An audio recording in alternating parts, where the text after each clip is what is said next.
Hello everyone and welcome to CGTN's special coverage of the commemoration of the 80th anniversary of victory in the Chinese People's War of Resistance against Japanese aggression and the World Anti-Fascist War.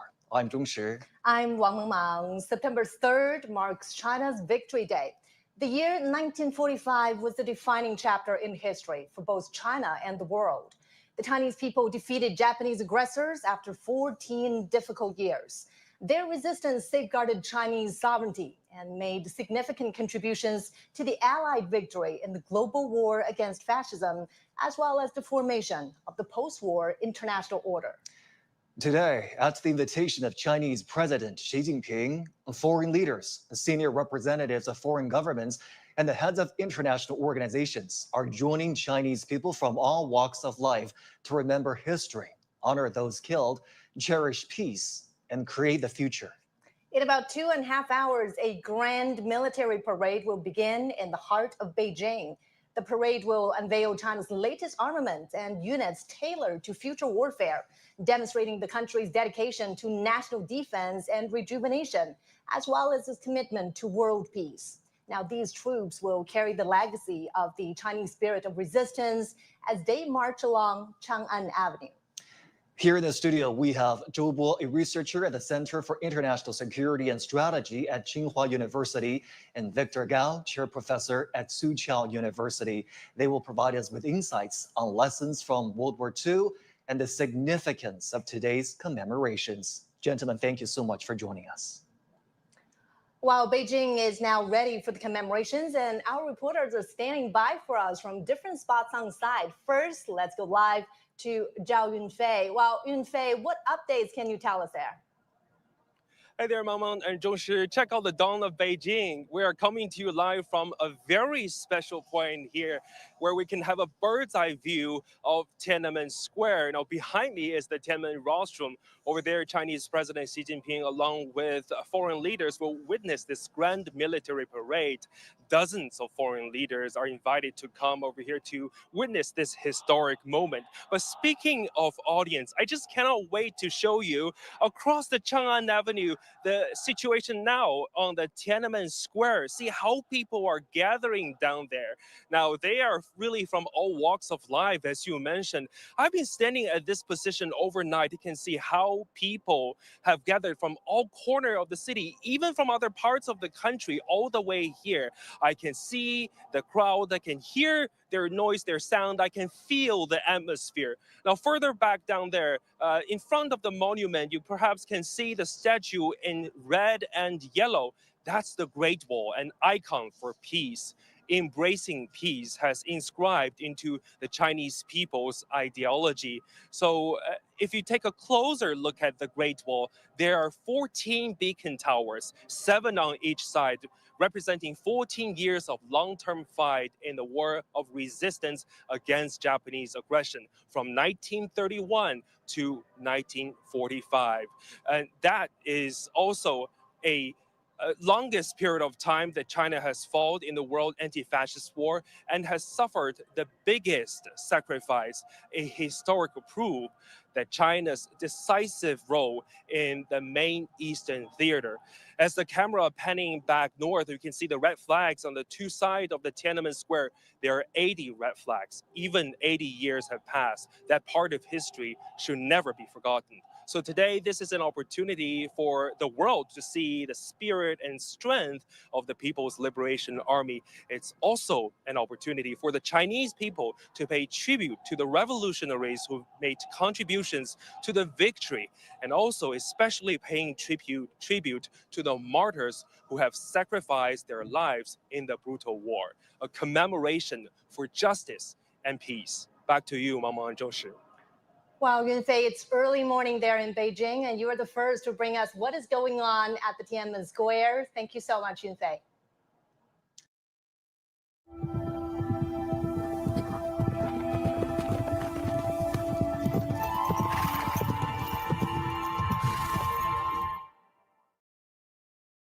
Quer criar tutoriais legais como esse?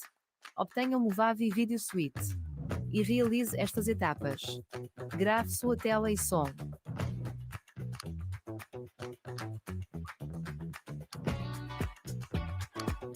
Adicione um efeito Picture in Picture.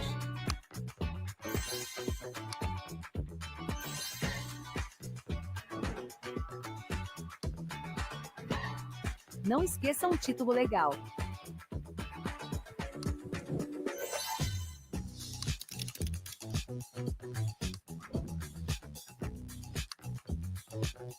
Converta seus vídeos para qualquer dispositivo.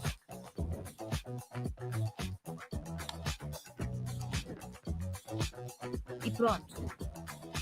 Crie seu vídeo sensacional agora. Visite movavi.com. Compre agora!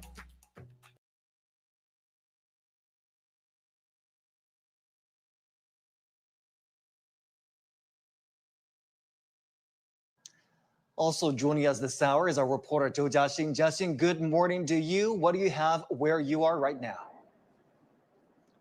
Morning, Zhongshu. I'm now at the heart of Beijing and standing above the ceremonial Chang'an Avenue. And up here with such a privileged bird view, I am able to see the whole avenue adorned with, festive banners and also the creative floral arrangements in anticipation to the upcoming Grand Military Parade. In less than 3 hours, the Grand Parade will process onto the monumental Tiananmen Square and then past the ancient Tiananmen Gate Tower just behind me. If we can take a closer look, actually, now the avenue is lined with troops and military hardware in preparation. We can hear this military starting trial. It is really loud, but the solemn scene and mood actually gives me a really pride of this kind of such strong sense, as a Chinese. This actually is not just a military parade. It is a testament to China's journey. I believe all the Chinese people believe that because this is from nation that endured the scars of 14 years of war against Japanese aggression in World War II to what has now become a steadfast advocate and guardian of peace. And that's the reason why China commemorates this victory with the rest of the world 80 years later. And what we can see now is the transformative progress that China has made in the military modernization over the past decade. And previously, military officials highlighted these fourth generation tankers, the ship-borne fighter aircraft and fighter jets. And this parade also features some advanced weaponries such as hypersonic and air defense anti-missile equipment, as well as those strategic missiles among those as the public debut.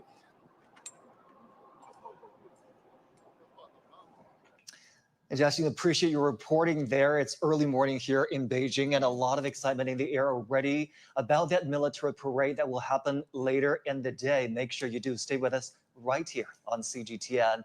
And for more, we're now joined by Zhou Bo, a senior fellow at the Center for International Security and Strategy at Tsinghua University, and Victor Gao, vice president of the Center for China and Globalization, and also chair professor, Soochow University. Gentlemen, welcome to our special program today. Mr. Zhou, let me start with you. This year's parade marks the second time since 2015 that China marks this very important occasion, this victory, with a military parade for a second time. What do you make of the significance of this day? Well, I think Tiananmen Parade is a unique opportunity for China to showcase its military, because the Western has been talking about this kind of parade as showing muscles or what, right? But for us, it can actually be read both ways, because certainly it's a show of muscles, but at the same time, it could also be understood as an unprecedented effort in making transparency, right? So it depends on very much who you are. So in Western media, well, if you don't show this kind of things, they will say you're not transparent. If you show this, they will say you are showing muscles, right? But I believe this is a great, great opportunity for people to see, how PLA in decades have actually advanced by leaps and bounds. And it shows where we're going, because the goal is quite clear that we have made it no secret that we want to become a world-class military by 2049. Then the question is, how many world-class military already are in the world today? I believe there is only one, that is United States. Yeah, because if you compare Chinese military with Russian military, it's very hard for you to conclude that we are necessarily inferior to Russian military, right? But still, we have a long time to go. And I believe it is absolutely possible for us to stand neck to neck with the US military, yeah, by mid-century, if you have a look of all what will be on show today. And certainly China marks a very significant anniversary today. It's been 80 years since this victory in this long-fought war. And now, when you see or anticipate commemorations like this, what is the primary feeling or reflection that it brings up for you? Well, first of all, today is a big day for China, for the world, for the Chinese people on the one hand, and for everyone in the world who cares about peace. Now, today is particularly important for China as well as for all the allied forces which eventually defeated Japanese fascism. And China sacrificed the most. We fought against the Japanese aggressors for 14 years, whereas the United States fought against the Japanese aggressors for a little bit short of 4 years. And we sacrificed more than 35 million people in the course of this whole 14-year period. And we celebrate and commemorate this big day today because we never want to have this kind of war being imposed on China again. And we want to work with everyone in the world to demonstrate our commitment and our resourcefulness and also our capabilities to defeat any aggression of any kind being imposed on China. And China has fast emerging as the largest force defending global peace. So this is the underlying message. And I think anyone who cares about peace will take great pride, as we are today, to watch the celebrations, the commemorations. And we want to make sure that the Japanese fascism and whatever that remains of it will never spring back into action. And people in the world will always enjoy the safety and the security of peace that we are fiercely protecting. Certainly, this is a time for remembrance as well as reflection. We'll be getting back to you throughout the hours, gentlemen. China has left no stone unturned in ensuring a grand spectacle. Our reporter Zhao Yunfei got rare access to the parade training base in Beijing to check out how some of the thousands of troops given the honor of marching in the military parade have prepared for this big day.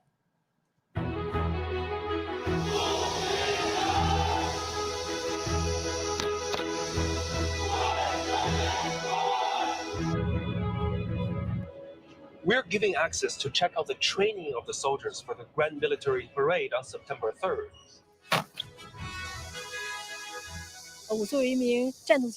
As a fighter jet pilot, I will accept the inspection of the party and the people. This is an acknowledgement of my position. I am also carrying the hope of the female pilots.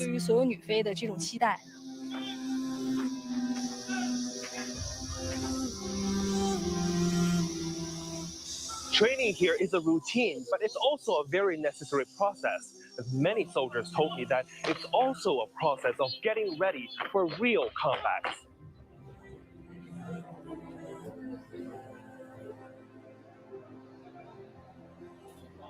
While the soldiers are training outside, we're giving a tour inside of their bedrooms. Look, there's no dust on this table. And look at how organized their beds are. And that really showcases the discipline of the People's Liberation Army. The parade can present our military power as a major country.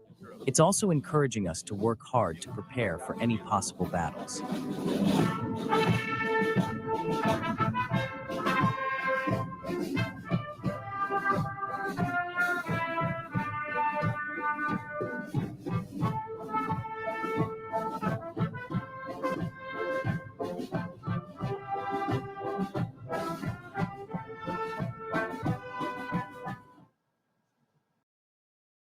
Não compre nenhum curso de ChatGPT ainda, porque é a maior startup de IA generativa do Brasil quer te pagar uma bolsa de estudos de IA para você 100% grátis. A iniciativa conta com materiais de profissionais de grandes empresas como Google, Microsoft e Amazon. Está disponível durante esse mês de graça para profissionais com mais de 45 anos. Tudo isso faz parte de uma iniciativa ousada da Adapta.org, que acredita que os líderes que já passaram dos 45 anos são os que mais vão se dar bem na era das inteligências artificiais, como o ChatGPT. Por isso, a empresa investiu mais de 5 milhões de reais para distribuir 100 mil bolsas de estudos grátis a partir desse mês. Por isso, se você tem mais de 45 anos, clique no botão aqui embaixo e veja como resgatar a sua bolsa de estudo hoje mesmo.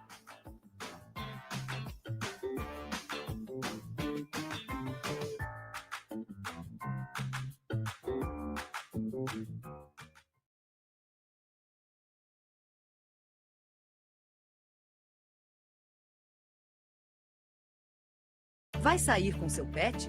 Na Cobase tem bolsas e caixas de transporte. Seja para passear, viajar ou ir ao veterinário, é um item que garante segurança e bem-estar para o seu pet. Aqui você encontra a melhor opção para o seu pet. Compre onde preferir, app, site ou lojas.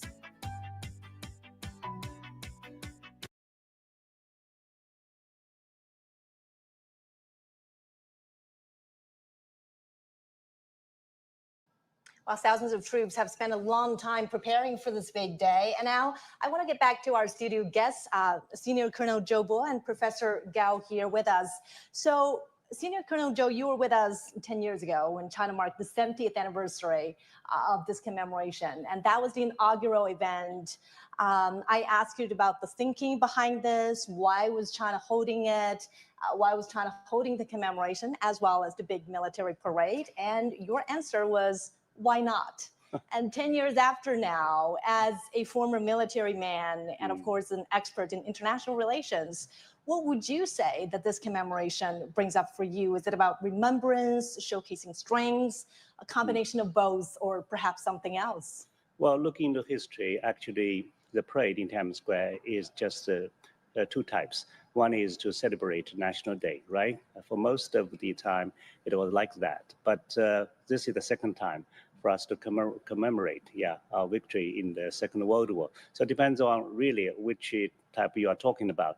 But I believe this kind of demonstration actually would serve a lot of purposes for Chinese people. Of course, it's an uplift of our national pride, right? Because certainly we are getting closer and closer to the center of gravity, in the world. So that is a fact. But for the military, I believe it is particularly useful in that compared with other countries, it's indeed true that we probably haven't published many articles or reports about Chinese military, unlike in the West. But this kind of effort is unprecedented in showcasing how or what we have achieved. And this is particularly important in that of all the combat platforms and weaponries on display are basically those that are already deployed with our PLA. That means this is not something still in the stage of research and development. It's already a kind of combat capabilities, right?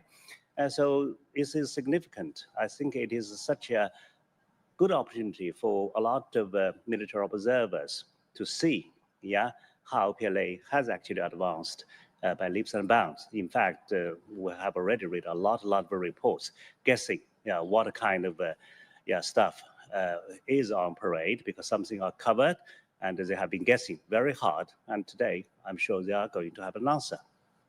Professor Gao, the highlight of the day, the highlight of the commemoration today really is the military parade. And there are some new arrangements, new designs. For example, the inclusion of peacekeepers, also known as blue helmets, also for nations combining old and new units. We made a point just now about how the rest of the world might interpret this. But by showcasing these new armaments, the equipment, what is the core message from China at this point?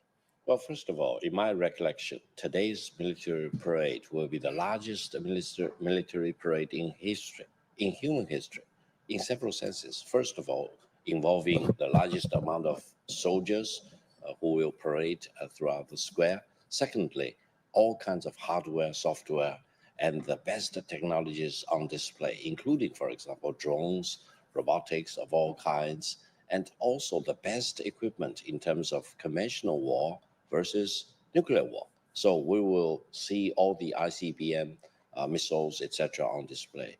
Now, the underlying message is very clear.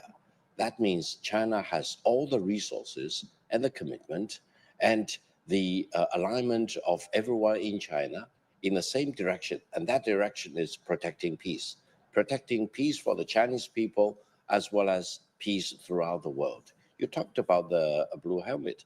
China is the largest contributing force as well as money for the peacekeeping forces fighting under the banner of the United Nations. That's very significant because China is one of the 5 member states of the Security Council with veto power. And China is really at the forefront protecting peace in different parts of the world. Now, if you see all the best equipment, hardware, software, missiles of all kinds, and prototypes, but it's mostly already fully committed to real combat, actually, then you will see that when China talks about peace, we mean peace. And if anyone wants to do something about war or try to impose war on China, they will fail. Why? Because we have all the wherewithals to defeat them. Now, when we celebrate the 80th year anniversary, this is of great importance. Just imagine, in the war of resistance against Japanese aggression, if we had the best equipment in the world at that time, then Japan will be defeated very easily. Right. Professor, let me just jump in here and let's cross live to our reporter Tang Bo because he's really standing by there for us. Tang Bo, good morning. Can you describe to us what the atmosphere is like there right now where you are?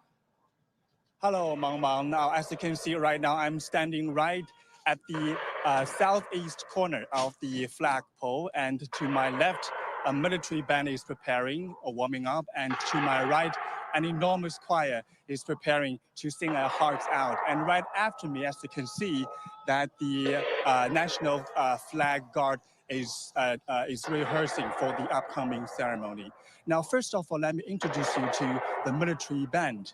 Now, the military band consists of more than 1,300 members, and they have gathered here very early this morning, bright and sorry right now because of the national anthem is on, so we have to pause a while to listen to the national anthem. Just a minute.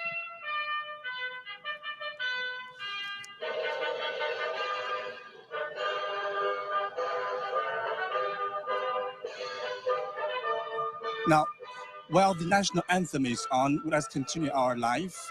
As you can see right now, the military band is now arranged into 14 rows, which commemorates the 14-year war of resistance against Japanese aggression.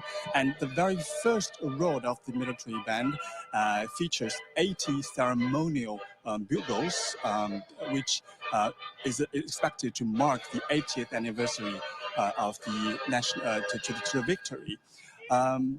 When the commemoration starts, that the entire military band is going to perform a lot of classic pieces of the music, including the newly composed ones, which is going to be performed today for the very first time at Tiananmen Square.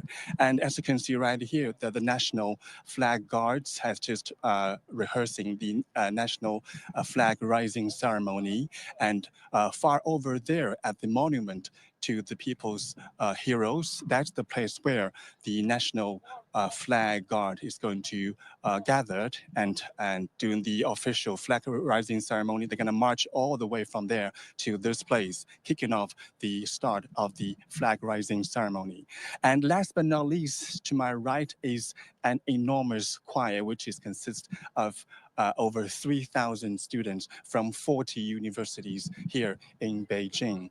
And they're going to perform alongside with the military band and sing 4 songs, including on the Taihang Mountain, on the Songhua River, and defend the Yellow River. Now, the 4 songs which were written during the war of resistance against Japanese aggression tell a very compelling story. It starts by talking about the laws of land and to the guerrilla fighting and to the broader fight across the entire country.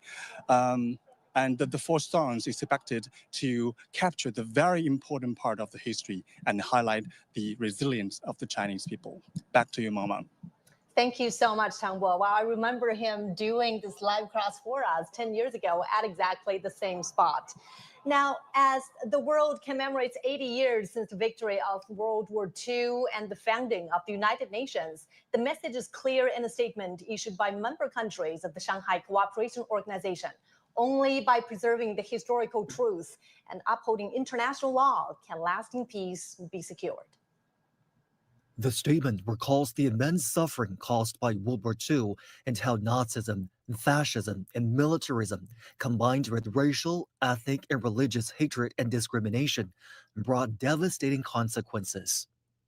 The victory in that war was made possible through the unity of peace-loving nations. The statement honored the millions who perished and paid tribute to veterans and civilians who demonstrated courage and sacrifice. The statement calls on today's generation to uphold this memory by preserving war memorials and cemeteries. It firmly condemns any attempt to distort the war's history, downplay the role of the SCO member peoples in defeating fascism, or justify Nazi ideologies, racial superiority, and crimes against humanity. Recognizing the United Nations as a cornerstone of modern international relations and a vital outcome of the war, the statement highlights its unique role in fostering peace, security, and development in human rights over the past 80 years. The statement stresses lasting peace depends on upholding the UN Charter and international law. It emphasizes the need to strengthen international cooperation based on respect, equality, and mutual benefit. The statement reaffirms support for a more representative, democratic, and just multipolar world order with a reformed UN at its center. It expresses strong support for reforms that enhance the representation of developing countries, which is vital to improving the UN's effectiveness and authority. And let's pick up the conversation with our guests here in the studio. Gentlemen, I want to talk to you about the topic of solidarity. The statement we just heard says that the victory was achieved by the solidarity of all peace-loving nations. And today we're going to see international dignitaries and representatives of governments, international organizations descend in Beijing for this commemoration. Mr. Zhou, what does that tell you about the solidarity we're seeing today?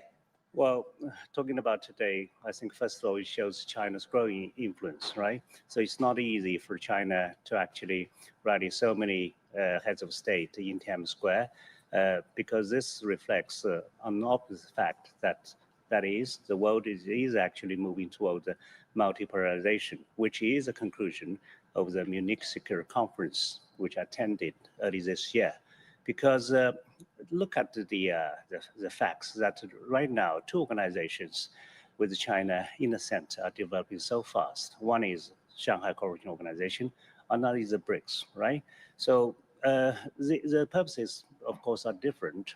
Shanghai Cooperation Organization was founded basically to address the so-called three evils. So it is a political as the first objective, but BRICS is basically kind of economic cooperation, right? But they're just getting more and more popular with so many people, so many countries on the waiting list. What does that mean? That means people know that the world actually is moving away from Pax Americana. Yeah, I won't call it Pax Sinica. It won't be, because 21st century, I believe eventually is what Deng Xiaoping said, a nation century, right? So we do not know exactly where the train is moving, but nobody can afford not to be the train. So that is why there are so many countries on the waiting list to join these two organizations, and that shows China's importance today. Many of the delegates attending today's commemoration actually previously attended the SCO summit in Tianjin just a few days ago. And now President Xi Jinping proposed this global governance initiative at the summit. I want to get your thoughts on this. How does it reflect China's this vision to improve the governance system around the world and to really bridge or narrow this widening governance deficit? And also, how does the fact that so many heads of state and leaders of international organizations attending today's event reflect China's evolving relationship with the international community? Well, I understand at today's commemoration, there will be about 26 heads of states and heads of governments from various countries attending the ceremony. And there are many others like Deputy Prime Minister, Foreign Minister, ministers of all kinds from many countries. And I will not be surprised if all the foreign ambassadors in China will be gathered in the square. So in a sense, I think watching what's going on in the parade is very important. However, you are absolutely right. The world is going through a very chaotic period, whereas there are countries which want to dictate their terms to the world, holding a gun at many other countries' head. And there is also this commitment to preserving peace. I would say the underlying message, as I said on several occasions, is for peace, but governance is very important. For example, there is one country which is throwing a wedge into free trade. They want to destroy free trade. They want to rewrite the rules of the game according to their dictates rather than the overall majority of the people in the world. That means governance becomes a very important question right now, not only for SCO member states, not only for BRICS, for example, but for all the countries in the world. And when that particular country is not talking about peace, is talking about changing the name of the Department of Defense into Department of War, that's a very scary moment. I think we need to talk about peace. Nobody should wear war on their lips. And what is a better word than governance, for example? So I think China is taking the leadership role, talking about governance, better governance, and we are talking about protecting free trade. We are talking about protecting the international order established back in 1945, rather than destroying the international order. We're not 100% happy about everything in the current international order, of course, but we want to talk about improving it rather than destroying that and rebuilding that. That's the very important thing. So I think all this touches upon the underlying message: peace, stability, governance, development, and cooperation rather than confrontation. Thank you so much, gentlemen, for that. Now, the world's eyes are on the Grand Parade, which China takes as an opportunity to pay tribute to history and show its strengths in safeguarding national peace. CTTN's Zhao Yunfei was given a rare chance to visit the parade training base, where hundreds of troops have been rehearsing hard for this big day.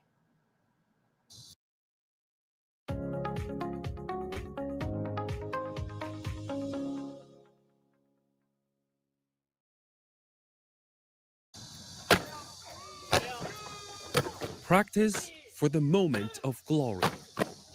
This is behind the scenes for the military parade at Tiananmen Square on September 3rd, a grand gathering marking the 80th anniversary of the victory over Japanese aggression and fascism.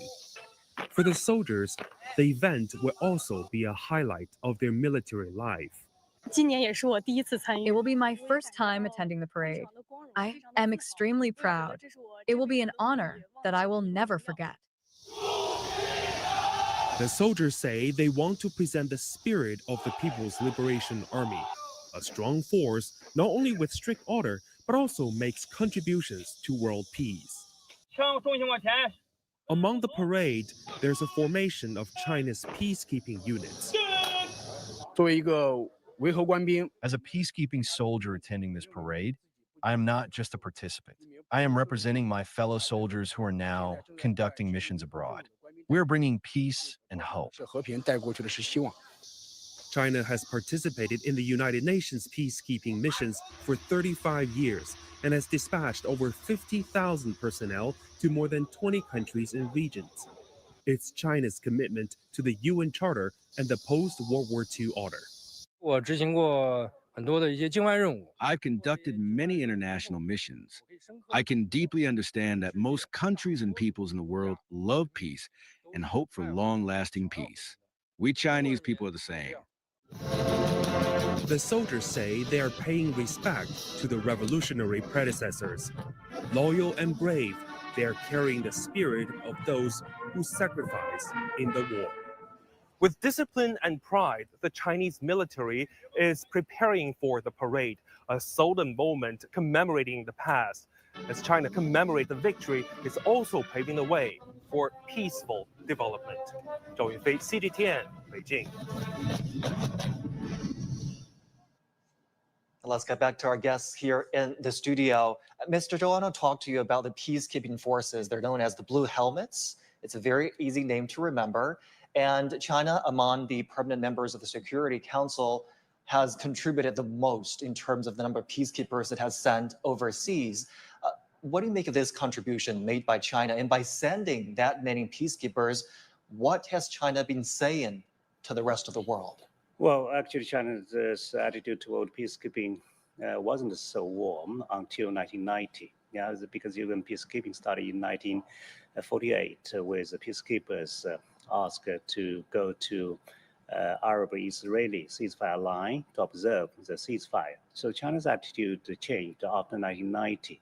That is the time when we started to send peacekeepers, right? So why there is a kind of a sea change in attitude? Because after the Cold War, and China has realized more than ever how actually China was asked, to actually shoulder its international responsibilities. So from then on, we have changed our attitude and we have sent all types of troops. In the beginning, ironically, all what we sent are what the UN called enablers, that is troops for engineering, for signal, and people who work in hospitals. So in the beginning, we didn't send, infantry soldiers. Actually, that's the most simple thing, right? To send soldiers carrying the rifles, that would be the simplest form. But it is actually changing our own mentality. So it is not until 2015 we start to send infantry troops. Now we have all types of troops. But what makes Chinese peacekeepers different from others? That's a real question. And I believe Chinese peacekeeping is really unique in that it has combined three elements, as I have written in Foreign Affairs. That is strong political determination, good discipline of soldiers, and good equipment. For Western countries, they have a good equipment and they have qualified personnel, but sometimes they do not have strong political will. For example, right now, only in 23 US soldiers are involved in peacekeeping compared to 1,800 plus Chinese peacekeepers, right? When we come to African peacekeepers, they have a strong political will, they want to do it, but they do not necessarily have good discipline and good equipment, because actually in peacekeeping, one of the problems is actually sex exploitation of some peacekeepers in Africa, over African women. And of course, the UN was very much embarrassed, right? So they called for zero tolerance. But this kind of problem is never gone. But this kind of things would never happen to Chinese peacekeepers. So Chinese peacekeepers, of course, are always praised for all the things they have done. And I believe China really would like to do more peacekeeping in that. President Xi Jinping actually announced in UN in 2015 a number of major initiatives, including setting up 8,000 standby troops. What does that mean? At that time, we have more than 3,500 soldiers working overseas. This plus 8,000 standby troops would make it more than 10,000, which is as big as many armed forces in Africa. So having more than 10,000 people working on peacekeeping alone shows how China values this.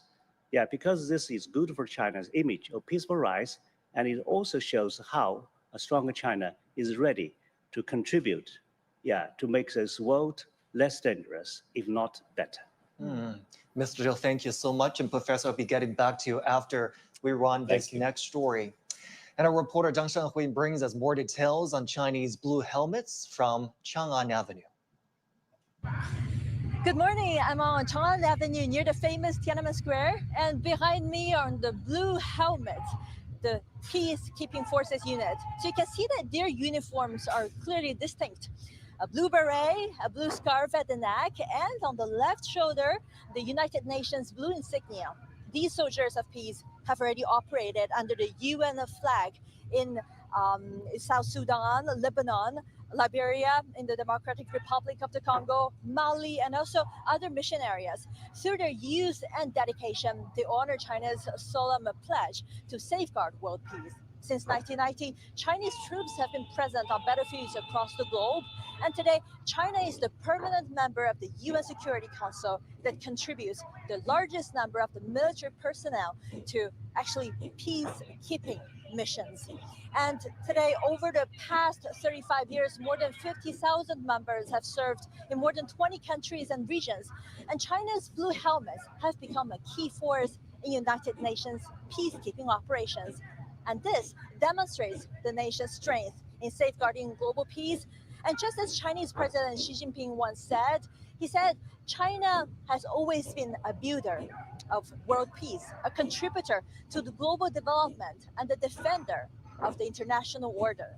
The Chinese military have always been a steadfast force in the safeguarding world peace. Well, that's my colleague Zhang Shenhui reporting from the formation of peacekeepers there along Chang'an Avenue. And now let's get back to our guests here. So I want to ask you this, Mr. Zhou, because we understand that China has been the largest contributor of peacekeeping personnel to the United Nations.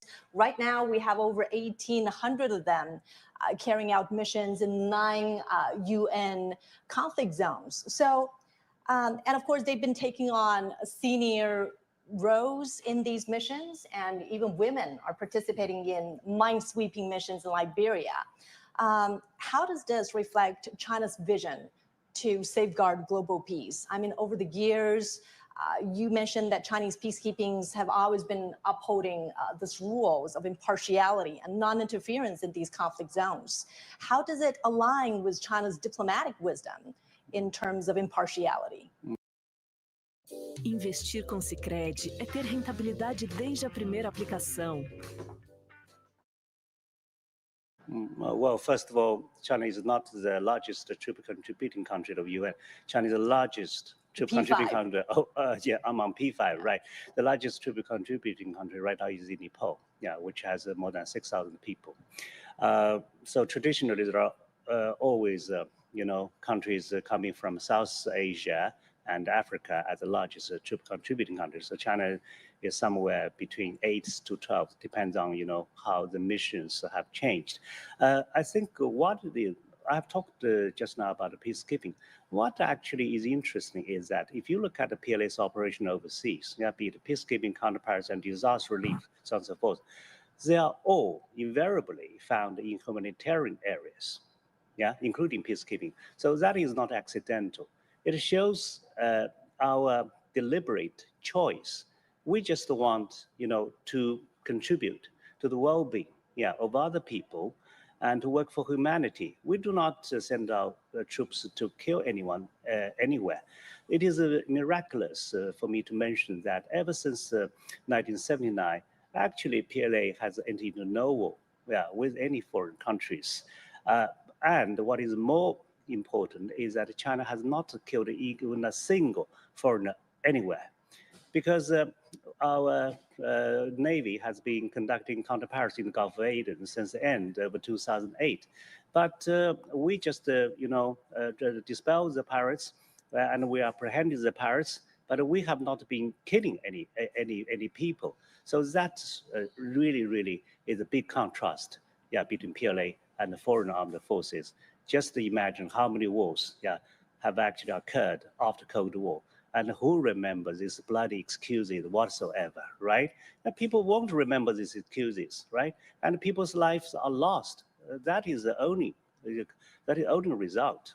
And fortunately, because of PLA, even if this is the one of the strongest armed forces in the world, you won't find another example of the armed forces being so strong, yet so benign.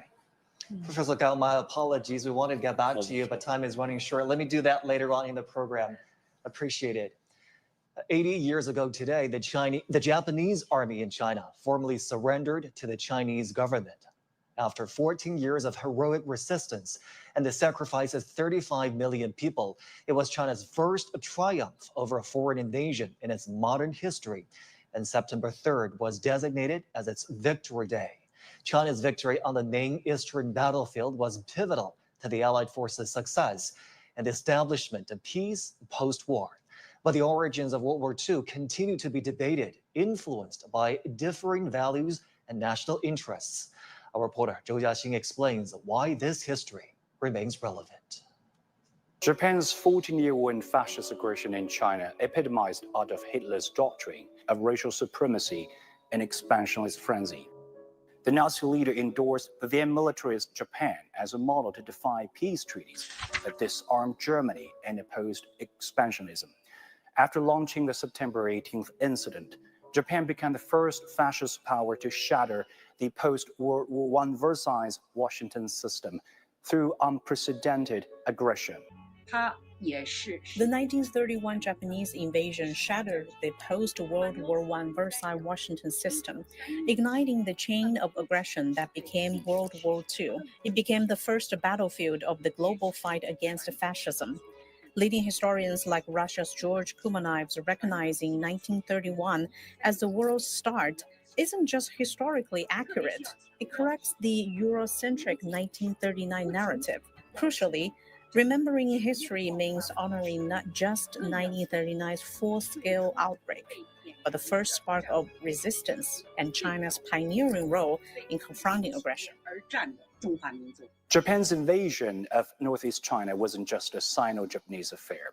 It stemmed from Japan's continental policy, first seized Manchuria as a base, and then attacked the Soviet Union and Southeast Asia. Its imperialist war of territory encirclement, however, was not stopped by the League of Nations, the United Nations precursor.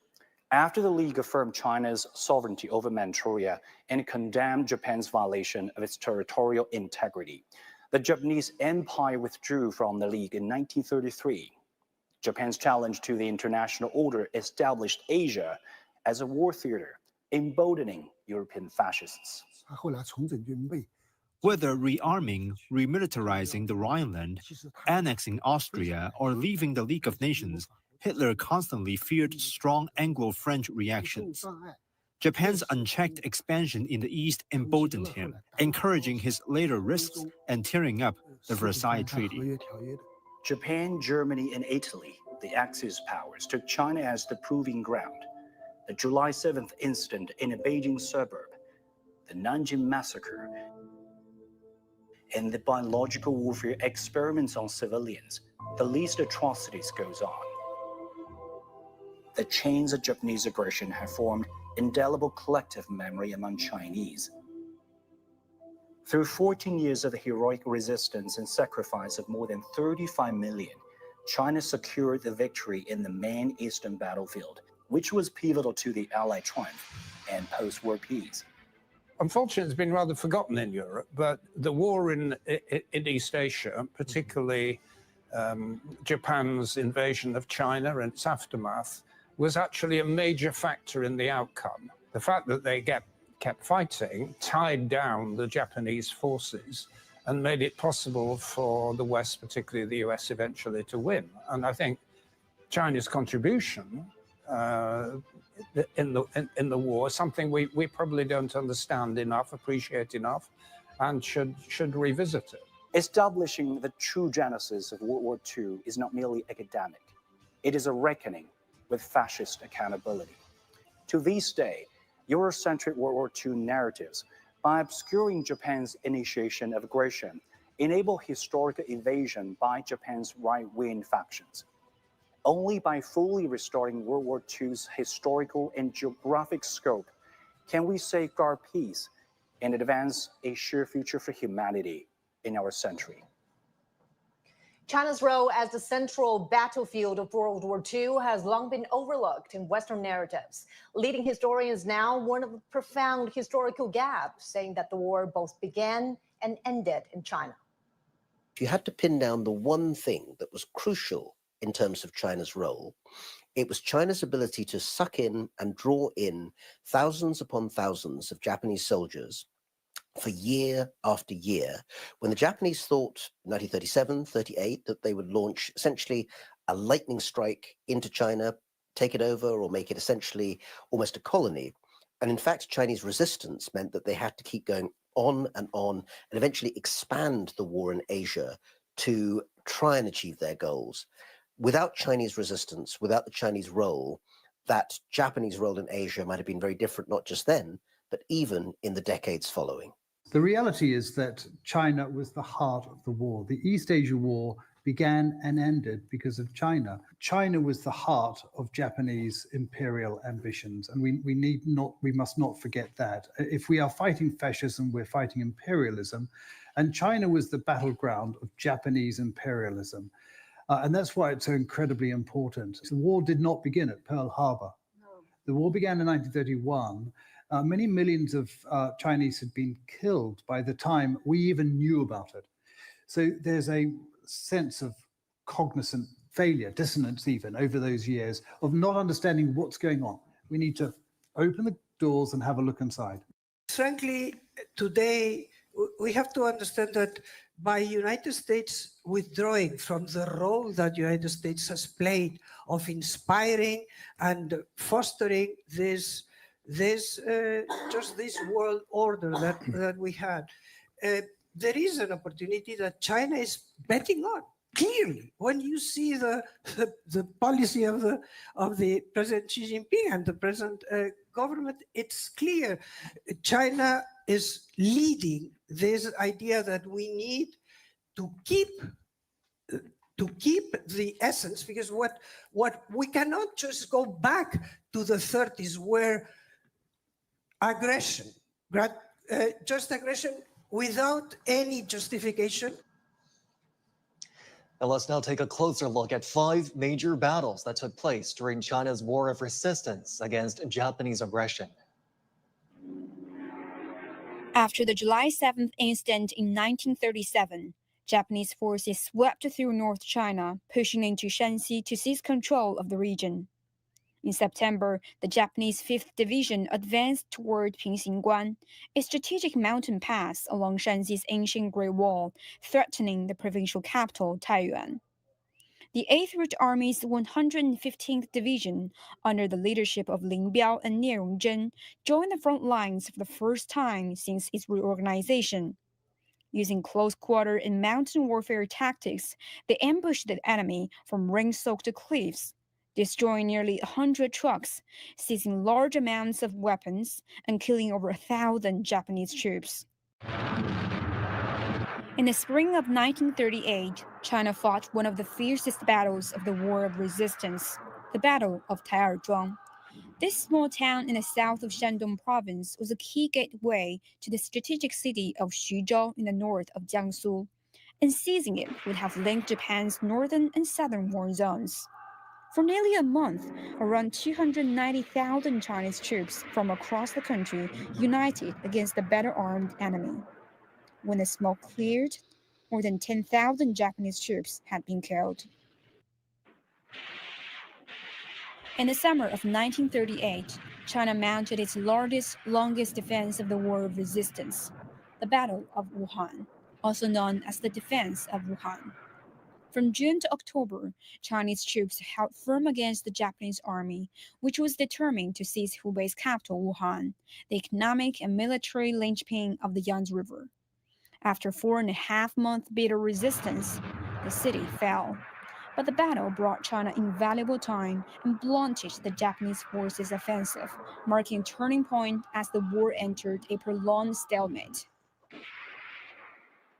In late 1939, deep in the Taihang Mountains, the 8th Route Army turned the tide in what became known as the Battle of Huangtuling.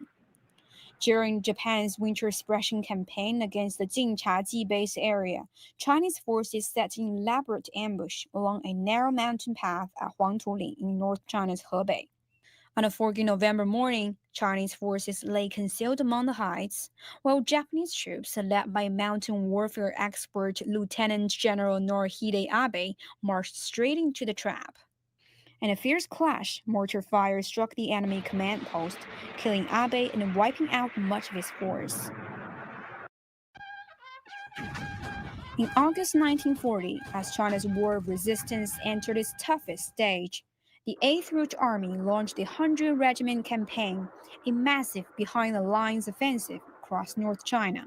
Fought in 3 phases, the campaign blended large-scale assaults with mobile guerrilla tactics, inflicting heavy losses and shattering enemy suppression plans. Well, these 5 battles are powerful reminders of the 14 difficult years that China fought this war. So, Professor Gao, facing Japanese aggression, the Communist Party of China really upheld the Chinese united front against Japanese invaders, and they really opened up this vast battlefields behind enemy lines. How do you view this vital role of the CPC as well as the armies under its leadership? Well, I would say ever since 1931, and especially after the what we call Xi'an incident, the Chinese nation became very much united in our commitment to fight off the Japanese aggressors, meaning we want to drive out the Japanese aggressors from every inch of land in China. Now, the fact that back in 1941, after Pearl Harbor, the United States became China's ally, meant a lot. But I want to emphasize that even if the United States did not join the war against Japanese aggression, the Chinese nation would have continued our fight till the very end. And the very end can only be one, that is complete liberation of China from Japanese occupation. Throughout this process, I think the Chinese Communist Party really played a leading role. For example, Chairman Mao Zedong wrote a book, it's a booklet called On Protracted War. He emphasized that at that time, while China was weak, we had a lot of disadvantages compared with Japanese military superiority in terms of weapons, etc. We will win the war eventually by the end of the process. Why? Because we are being invaded. Japan is the aggressor, and no single Chinese would ever accept Japanese rule. So this really enlightened everyone in China to see the light of the tunnel and to see that the future really rests with the Chinese people rather than with the aggressors, the barbarians, or the devils, as we call it, in the form of the Japanese soldiers. So I think the unifying role played by Mao Zedong and the Communist Party of China really brought China as a nation together. And the fact that we fought continuously, never surrendered, meant a lot to our allies, the United States and others, in eventually inflicting the mortal wounds on the Japanese aggressors, leading to the victory 80 years ago that we are celebrating today. Mm-hmm. They fought under extremely harsh conditions, poverty and limited resources. Of course, thank you for that. And now let's check out the latest in Beijing on the Chang'an Avenue. Our reporter Chen Yiling is standing by on Chang'an Avenue, where troops are lined up for the grand military parade. I'm now located on the eastern side of Chang'an Avenue, and this is the very spot where all the troop formations have been lined up. Now you can probably hear the sound of the engines. That means they are making their final preparations for today's parade. First, I would like to introduce you a special formation that's standing right behind me. This is the battle flag formation. Now you can see each soldier holding a flag, but they are not just ordinary flags. Each tells a heroic story from the real battlefield during 14 years of war resistance against Japanese aggression. That include units in some legendary battles, to name a few: the Liu Laozhuang Company, the 5 Heroes of Langyang Mountain. Let's not forget their tremendous contribution on this main eastern battlefield of World War II, a parcel of the efforts that led to the final global victory against fascism. So today, if we look across these flags, they are a tribute to those heroes. But there are also a second and even more profound meaning behind it. Now, if we look closely at those soldiers behind us, every flag bearer has a young face. I've learned that their average age is 27 years old.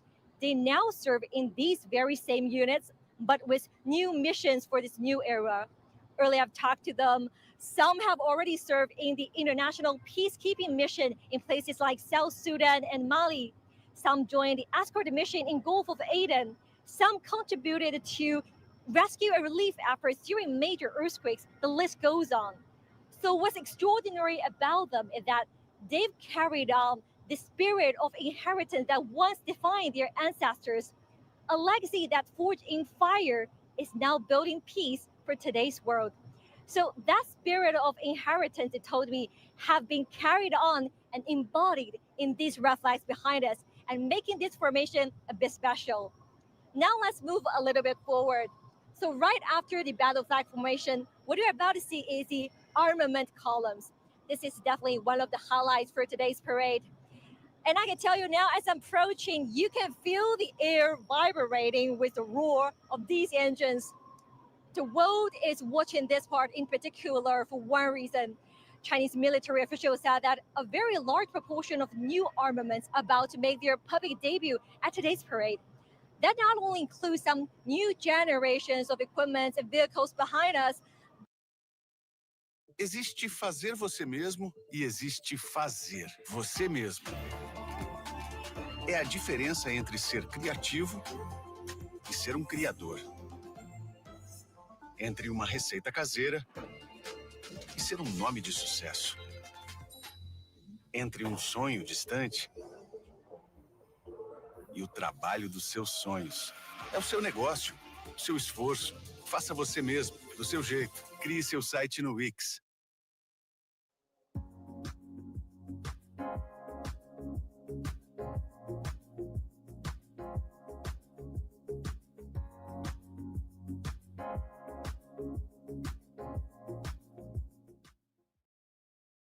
But also some new combat forces with technological leaps. One of the highlights is unmanned and counter-unmanned equipment, as well as advanced missiles, including hypersonic ones. But a key point to note is that all of these armament you're about to see today are China domestic produced, and they are all in active service. So I can tell you, standing right here, right now, every one of them have geared up and ready. There will be a lot to anticipate at today's event. Chen-Ling, CGTN on Chang'an Avenue, Beijing.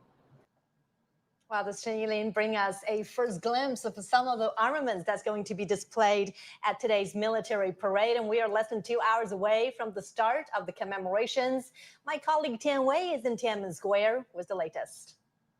Amid Tiananmen Square, I'm watching crowds gather. About 50,000 people are expected to show up here, and even more along the Chang'an Avenue for the grand parade marking 80th anniversary of the victory of Chinese People's War of Resistance against Japanese aggression and the World Anti-Fascist War.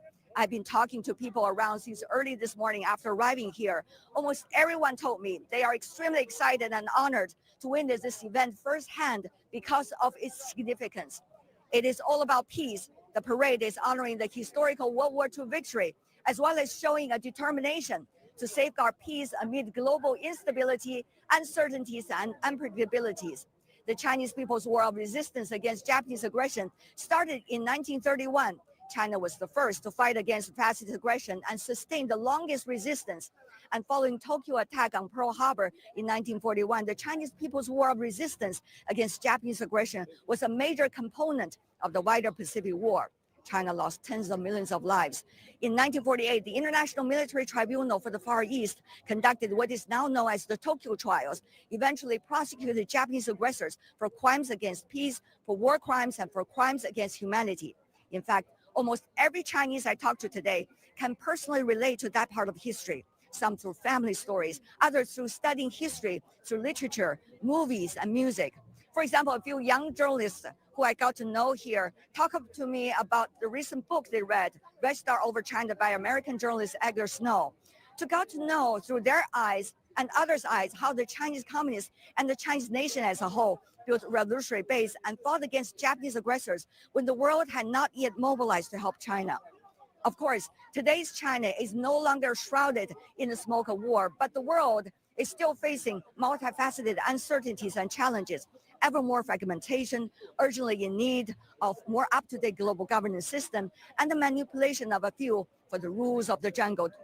Today, as people gather here in Tiananmen Square to watch this parade from around the world, they are coming together, making a milestone victory, and from here, build more confidence that justice, peace, and the people will always prevail. Tian Wei, CGTN, from the Tiananmen Square in Beijing. The Nanjing massacre remains one of the darkest chapters in China's history, where more than 300,000 civilians and unarmed soldiers were killed in 6 weeks of atrocities by the Japanese Imperial Army.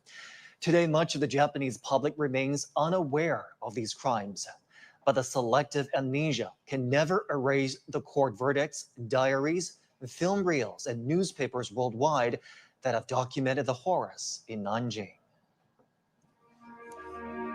In 1947, the Chinese Military Tribunal for War Crimes issued a verdict against General Hisao Tani, the principal culprit of the massacre. In 28 mass killings, more than 190,000 civilians and unarmed soldiers were murdered, their bodies incinerated.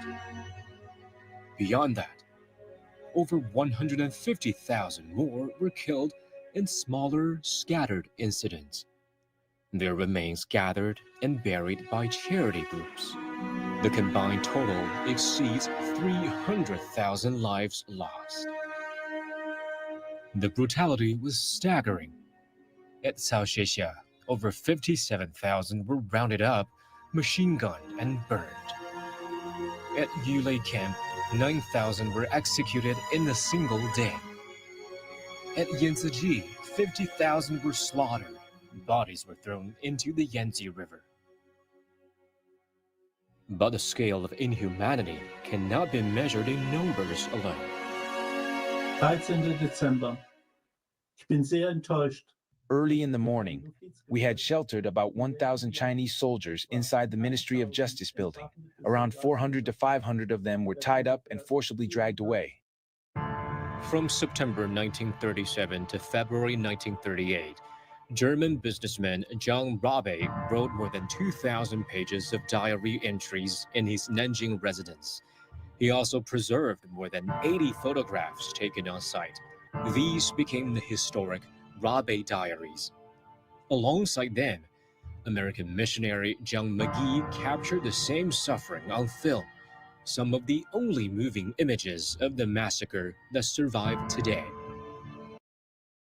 No BTG eu conto com ofertas de crédito, que ajudam a levar o meu negócio mais longe. And Japanese soldiers themselves left records that cannot be denied. This is a photograph of the bodies, surrounded by Japanese soldiers. On the back, it is marked Nanjing, with the date Showa 12, 1937. These photographs came from the album of Nagai Jizo, a Japanese soldier who witnessed massacres after the fall of Nanjing.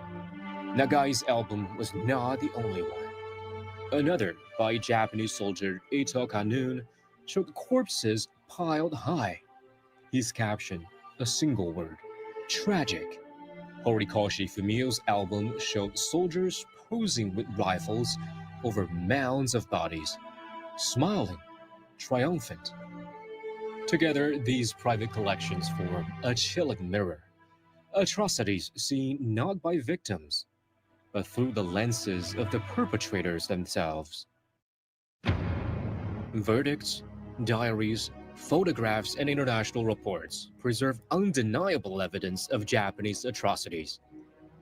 Yet even together, they represent only a fraction of the mass killings committed by Japanese troops, a haunting reminder that the oft-cited death toll of 300,000 is only a conservative estimate. Let's talk about this with my guests here in the studio. Professor Gao, these atrocities, even when we look at them 80 years later, are incredibly heart-wrenching. Yet there is international rhetoric that seeks to obscure or deny these historical facts. How do you view this revisionism? Well, first of all, let's mourn the loss of 300,000 Chinese civilians as well as unarmed soldiers who were being killed by the Japanese aggressors. I think what the Japanese soldiers revealed in committing these atrocities is the true nature of Japanese fascism. They not only want to kill the Chinese, they want to obliterate and eliminate the Chinese culture and the Chinese civilization.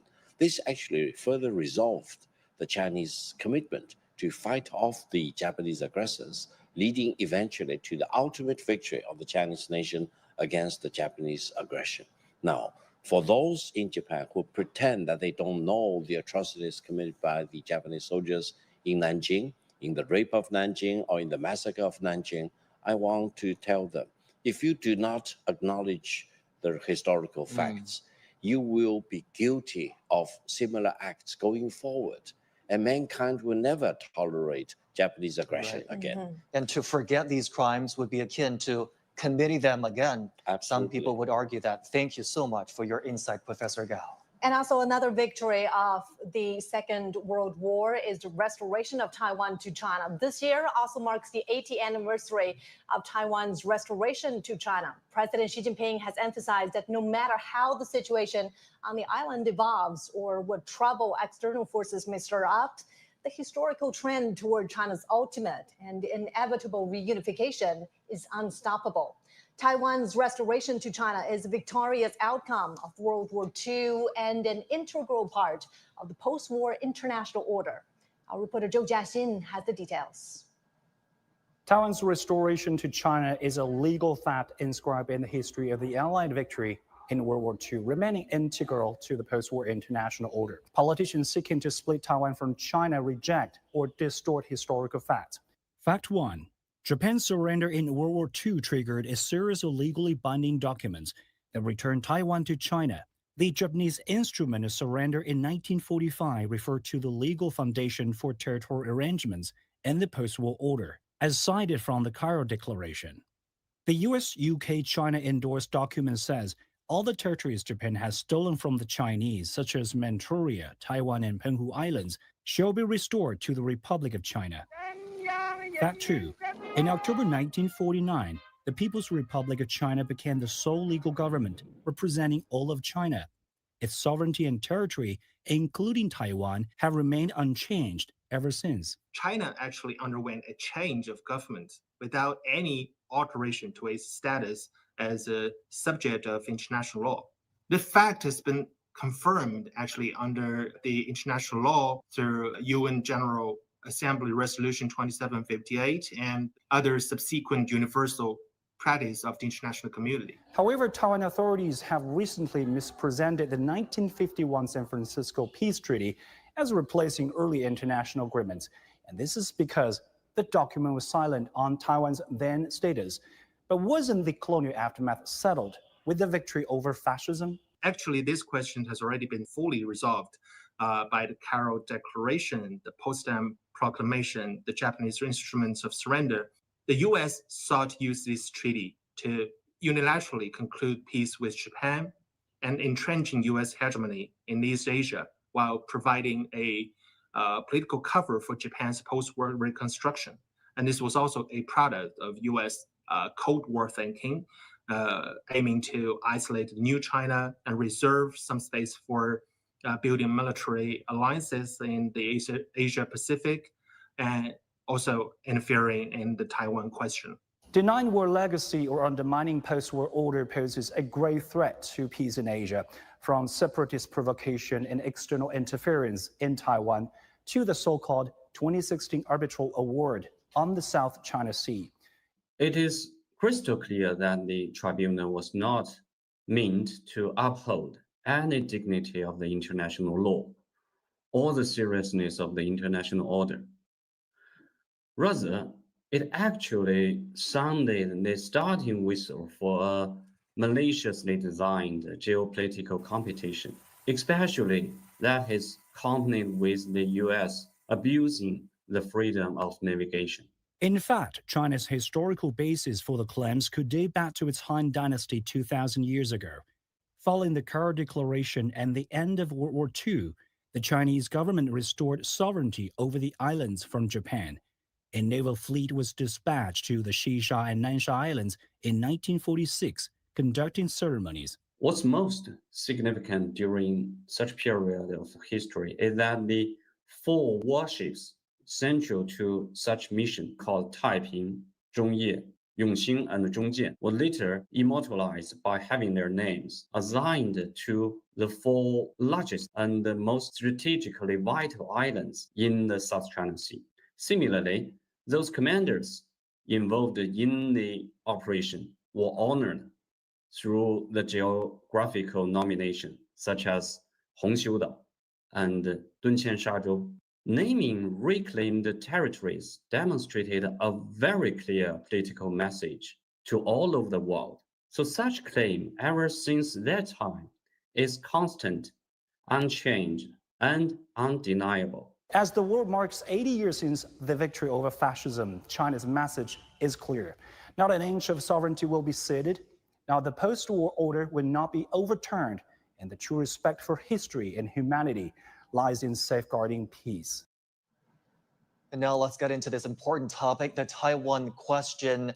Mr. Zhou, many of our international viewers watching may not know that the restoration of Taiwan to China is an important and victorious outcome of the Second World War, and there was legal as well as political foundation laid as the war came to a close. Can you elaborate what the situation was around the Taiwan question as the Second World War came to a close? Well, what you have said exactly, the legal basis, of Taiwan being part of China, which is also recognized by 180 countries in the world.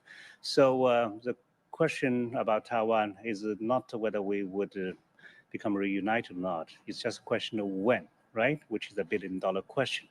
As China becomes stronger, actually, we could have two questions which goes into two different directions. Would a stronger China become more confident about no use of force, or would China become more impatient to resort to use of force, right? The answer is up to the Taiwanese authorities, what kind of a path they would choose. Right now, we're seeing the Taiwanese authority led by Lai Ching-te, resisting any efforts from mainland China. Actually, compared with his predecessor, he even would look more stubborn, because he, before taking office, would describe himself as a so-called pragmatic Taiwanese worker, right? And he would describe the Chinese mainland as a hostile foreign force. This actually went too far, right? But still, I believe we are still having patience. Why? Because time is on our side, and Taiwan would not move away. So eventually, definitely, the two sides will just become, reunited. Actually, the Taiwan Strait is so narrow. So in spite of all his efforts, he just cannot stop the integration of the people across two sides. In my personal opinion, I believe this kind of integration actually has already started a long time ago. Before COVID, it was reported that there were 1.5 million Taiwanese people living in mainland China. What does that mean? That means these people who are definitely middle class and even above are actually already living in China. Most of them live in Shanghai, which is the best developed area in China and around. So I believe that with the world become ever smaller, thanks to globalization, with AI, which would simply accelerate people's interaction. So this kind of exchanges is simply unstoppable. Then, Professor Gao, how do you view the cross-strait relations from this broader international context? Well, allow me to make one point. I think the fact that there is only one China and Taiwan is part of China is carved in stone. And it is part of the victory legacy of the Second World War. So if anyone in the world who wants to deny this fact, he actually wants to overthrow the verdict of the Second World War. They want to overthrow the international order established on the basis of complete unconditional surrender of Japan. So I hope they will not play with fire. Now, for the cross-strait relations, I've traveled to Taiwan many times, and I've known many people, compatriots from Taiwan. The fact that everyone in Taiwan is a Chinese is also carved in stone. I'm amazed that Lai Ching-te even want to deny the fact that the people in Taiwan are of Chinese ethnicity. Now, I'm from Suzhou, but I'm a Chinese. I cannot say, because I'm from Suzhou, I'm not Chinese. This is complete destruction of logic. So I hope Lai Ching-te will wake up and realize that his ancestors are from China and he is of Chinese ethnicity, even though he is a Taiwan person. So I hope Lai Ching-te and his separatist government cannot fool everyone in Taiwan, 23 million or so, all the time. They probably can fool them once upon a while, but they will wake up and really embrace their legacy as a proud Chinese national. Sure. Thank you, gentlemen, for your analysis. We are moments away from the commemoration event that's going to take place at the heart of Beijing, and it will feature a grand military parade. Now let's take a look at these images we put up on the screen for viewers to see. Aerial shots of the Great Wall of China. Majestic landscapes whisper the gravity of history. This is Beijing, China. Today, September the 3rd, 2025, marks the anniversary of the victory of the Chinese People's War of Resistance against Japanese aggression. You're now watching the Beijing Central Axis running from north to south. The axis and ancient buildings along it display distinctive symmetric features of Chinese architectural style. And in July last year, the Central Axis was inscribed in the UNESCO list of World Heritage Sites.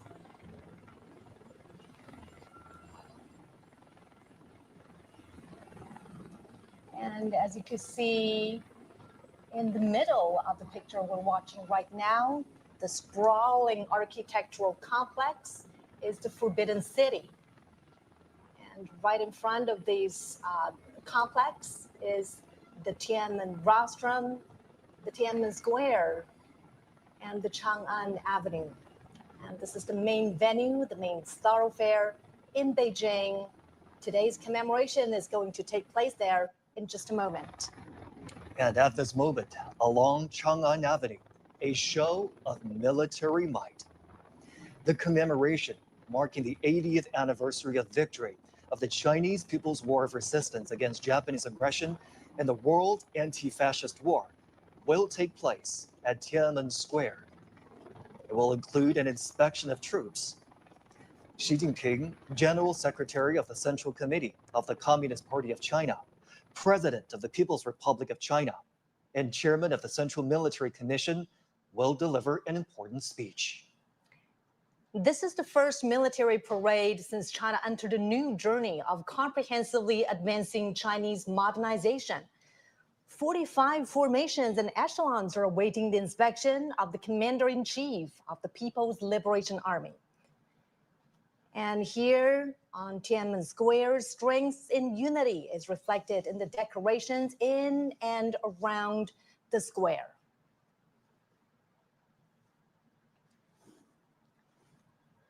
People are gathering there. 50,000 of them are standing by ready for the inspection.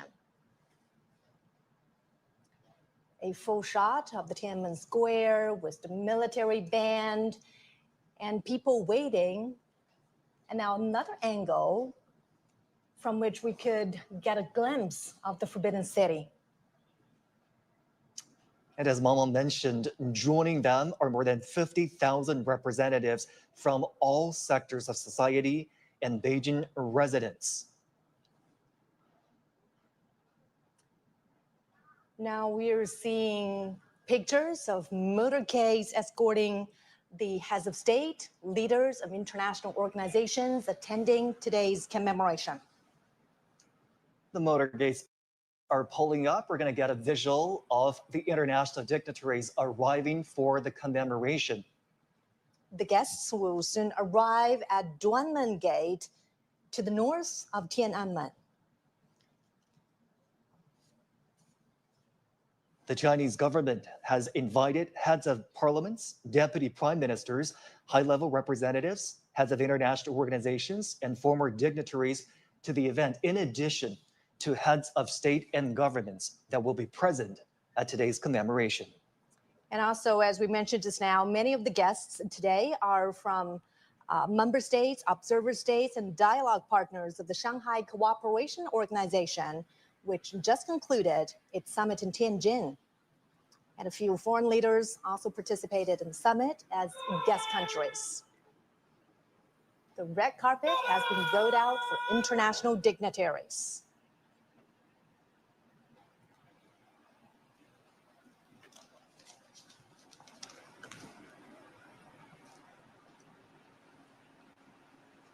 If you're just joining us now, international dignitaries are arriving at a red carpet rolled out for them at the Duanwu Gate. Now here comes Kamal al-Wazir, the presidential envoy of the Arab Republic of Egypt, and he's also the deputy prime minister of Egypt. Now a full shot of the Duanmen Gate, where international dignitaries are arriving for the commemoration that's going to take place in a little over an hour.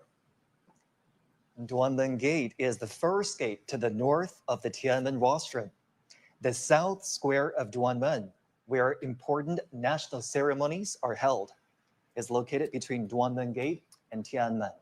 Now here comes Kamal al-Wazir, the presidential envoy of the Arab Republic of Egypt. He's also the deputy prime minister of Egypt. China and Egypt have been engaged in close interactions. The two established diplomatic relations in 1956. Next year marks the 70th anniversary of diplomatic ties. The two nations agreed to deepen their comprehensive strategic partnership last May. And bilateral trade reached over $17 billion in 2024. Now, as two nations with ancient civilizations, they're also increasing their exchanges. The next guest has arrived. He is Atanas Zafarov, Deputy Prime Minister of the Republic of Bulgaria and chairperson of the Bulgarian Socialist Party. He is now walking the red carpet from the north square of Duanmen Gate to the south square. China and Bulgaria have a deep traditional friendship. Bulgaria is the world's second country to establish diplomatic ties with the People's Republic of China. The two nations raised ties to a comprehensive, friendly, cooperative partnership in 2014 and to a strategic partnership in 2019.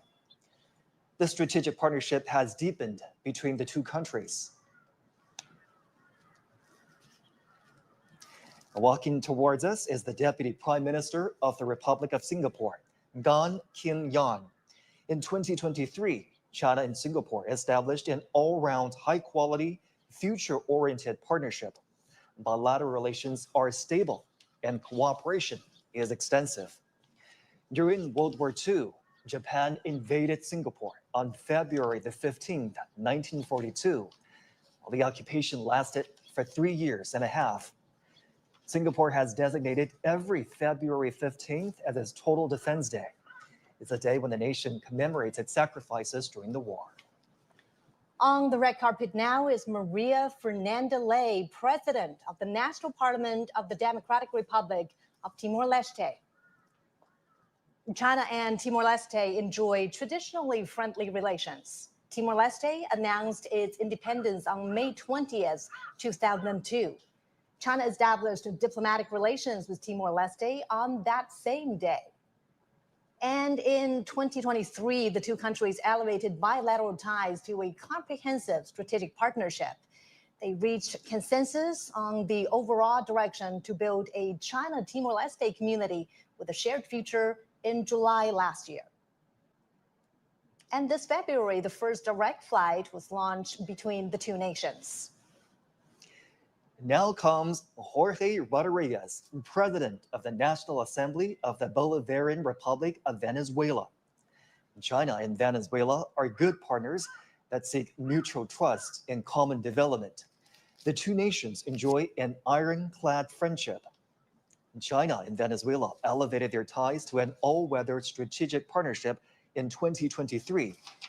Both sides maintain frequent exchanges at all levels and have witnessed a growing trade volume. Next is the acting president of the Republic of the Union of Myanmar, Min Aung Hlaing. China and Myanmar enjoy long-standing friendship. The two countries established diplomatic ties on June 8, 1950, and this year marks the 75th anniversary. The two countries have steadily advanced their friendly relations. They are actively building the China-Myanmar community with a shared future. During World War II, Chinese expeditionary forces fought Japanese aggressors in Myanmar, then known as Burma. They safeguarded the passage to southwestern China and supported the people of Myanmar in their fight for independence. And next is Speaker of the National Assembly of the Republic of Korea, Woo Won-sik, and his wife. China and South Korea are neighbors and cooperative partners. The two countries established diplomatic ties in 1992 and elevated relations to a strategic cooperative partnership in 2008. China is the largest trading partner of South Korea. South Korea is the second largest trading partner of China. The two countries have 228 pairs of sister provinces and cities. The Chinese people fought side by side with the Koreans to resist Japanese aggression and colonialism. The old site of the Provisional Government of the Republic of Korea has been preserved in China. Next is the President of the Republic of Maldives, Mohamed Muizzu. The president made his first state visit to China in January 2024 and was the first foreign leader to visit China that year. The two heads of state upgraded their relations to a comprehensive strategic cooperative partnership. Trade cooperation between the Maldives and China began in 1981. Since then, they have maintained good momentum, with tourism a significant part. Chinese tourists comprise the biggest share of Maldives' international tourism. They have expanded exchanges and cooperation in key sectors such as education, culture, and health. Now, Prime Minister of the Republic of Armenia, Nikol Pashinyan. Also accompanying him is his wife. China and Armenia have maintained healthy and stable momentum in bilateral ties since establishing diplomatic relations in 1992. Their ties were upgraded to a strategic partnership on August 31st, when Chinese President Xi met with Prime Minister Pashinyan in Tianjin. In 2024, bilateral trade rose 15% to $1.8 billion. In January 2020, their mutual free visa policy took effect. The two nations enhanced their connectivity by launching their first direct civilian flights in September 2024. Walking on the red carpet right now is the Prime Minister of the Slovak Republic, Robert Fico.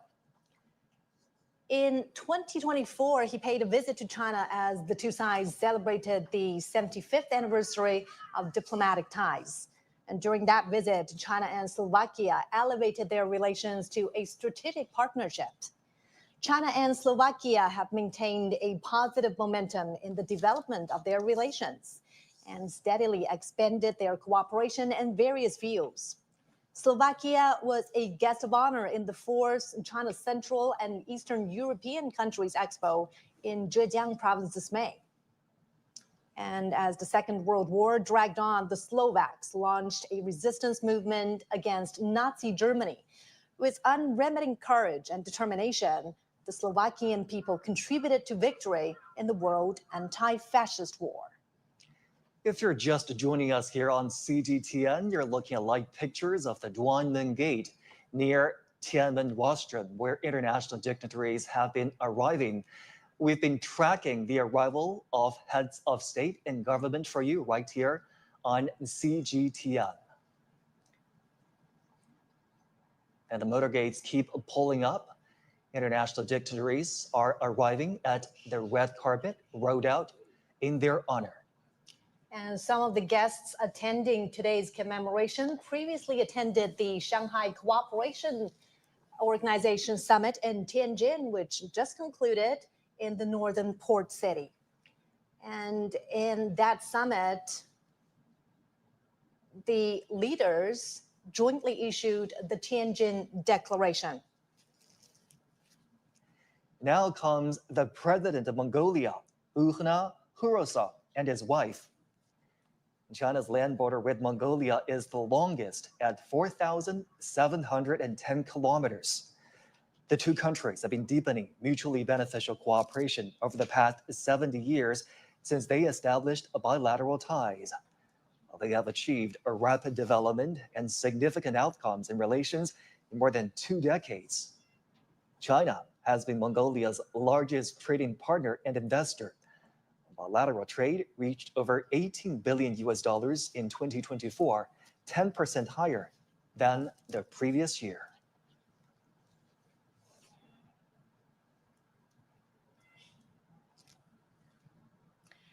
And this is the president of Turkmenistan, Serdar Berdimuhamedov. In 2023, China and Turkmenistan established a comprehensive strategic partnership and announced that they will build a community with a shared future at a bilateral level. Trade volume has reached nearly $5 billion in the first half of this year. China and Turkmenistan have jointly built 3 gas pipelines connecting China and Central Asia. Cultural exchanges between these two countries are frequent. The Chinese language is taught in elementary and middle schools in Turkmenistan. On the red carpet now, our first secretary of the Central Committee of the Communist Party of Cuba and president of the Republic of Cuba, Miguel Diaz-Canel, and his wife. Cuba was the first country in Latin America to establish diplomatic ties with the People's Republic of China. This year marks their 65th anniversary.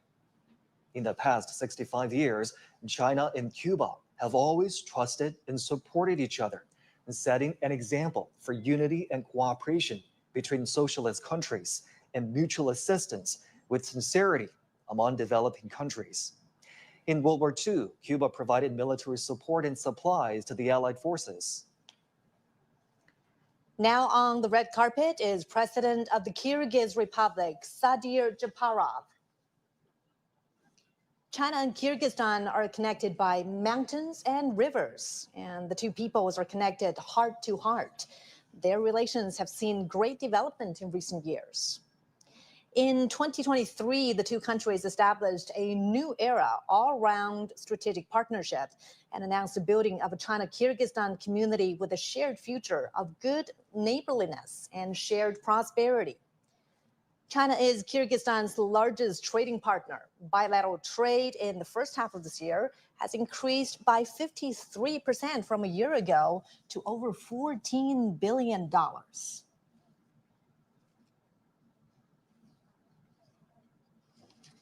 And you're watching live pictures now from the Duanmen Gate, where international guests are arriving for a welcome ceremony here.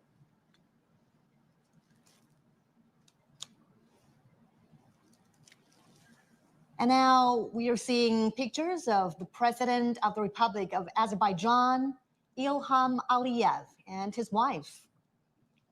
President Aliyev has visited China several times. China-Azerbaijan ties have been close despite the long distance and have strengthened in recent years. The two countries have had close, high-level communications in recent years. This April, the two heads of state announced a comprehensive strategic partnership between China and Azerbaijan. And on the red carpet now are Prime Minister of Malaysia, Anwar Ibrahim, and his wife. China and Malaysia have long-standing friendships. And of course, this friendship is born out of their long history, cultivated by cultural integration, strengthened in mutually beneficial cooperation, and forged in difficult times. In April, they agreed to build a high-level strategic China-Malaysia community with a shared future. During World War II, overseas Chinese in Malaysia launched a fundraising campaign for China's war of resistance against Japanese aggression. Over 1,000 non-young volunteer mechanics and drivers sacrificed their lives while transporting military supplies on the Yunnan-Burma highway to the front lines in China.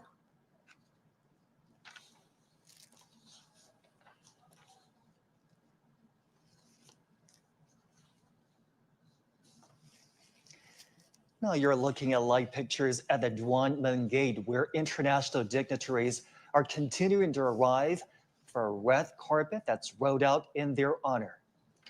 The Duanmen Gate is just north of the Tiananmen rostrum. On the red carpet now is Tomun Sisilith, General Secretary of the Lao People's Revolutionary Party Central Committee and the President of the Lao People's Democratic Republic. China and Laos have a long history of friendship. They're good neighbors and comrades. They have deepened exchanges and cooperation in fields such as politics, economy, military, and culture and health. They also coordinate and cooperate closely in regional and international affairs. Bilateral trade cooperation has expanded in recent years. China is Laos's biggest investor, second exporter, and second largest trading partner. The China-Laos Railway has earned the name of the Golden Passage due to record volume of passengers and freight.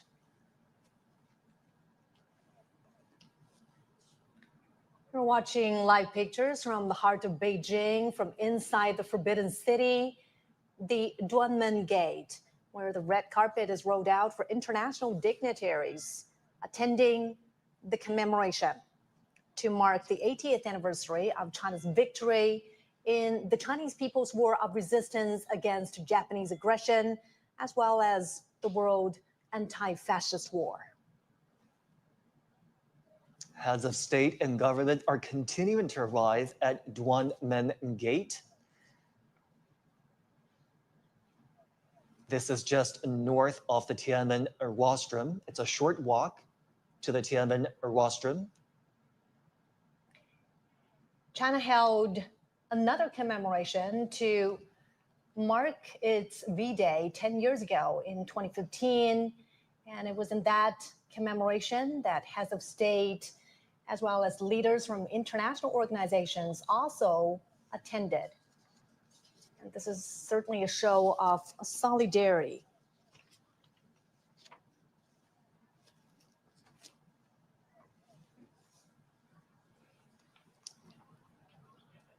And we're moments away now from the commemoration. It's going to begin in less than an hour. And now the next guest has arrived. The President of the Republic of Serbia, Aleksandar Vučić, and his wife. President Vučić has always promoted China-Serbia cooperation and exchanges. The two nations are advancing the high-quality development of a China-Serbia community with a shared future. They are ironclad friends who help each other in hard times. 80 years ago, people from the two nations significantly contributed to the victory of the anti-fascist war in the battlefields of Asia and Europe. China and Serbia have trusted and supported each other for a long time. On the red carpet now is President of the Republic of Tajikistan, Emomali Rahmon. President Rahmon is an old friend of China and the Chinese people. He's been to the country more than 20 times. China-Tajikistan relations are at their best with frequent high-level exchanges. Last year, the two countries announced a comprehensive strategic partnership. And from this higher starting point, they will build a China-Tajikistan community with a shared future.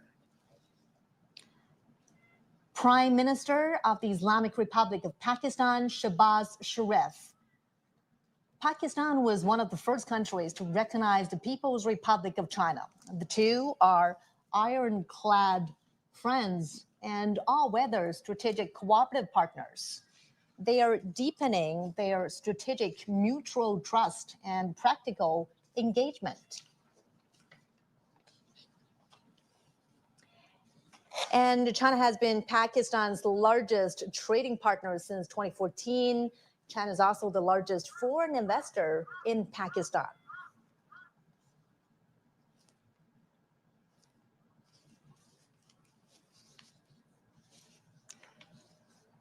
Next, the President of the Republic of Belarus, Alexander Lukashenko. This is Lukashenko's 16th visit to China.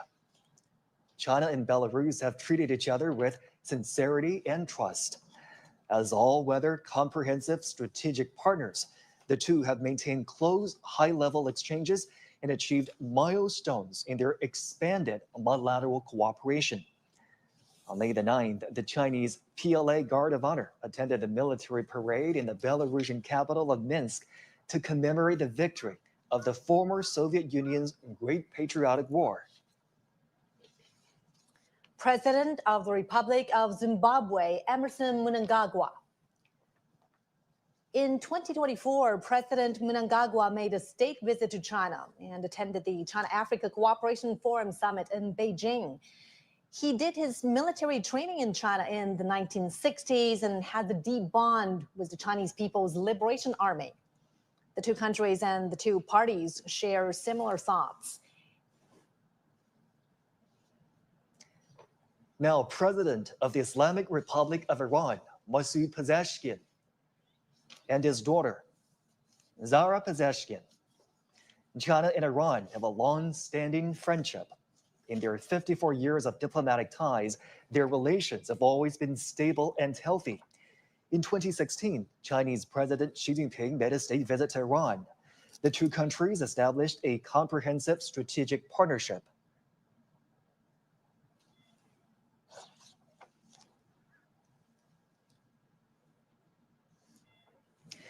Next is the President of the Republic of the Congo, Denis Sassou Nguesso.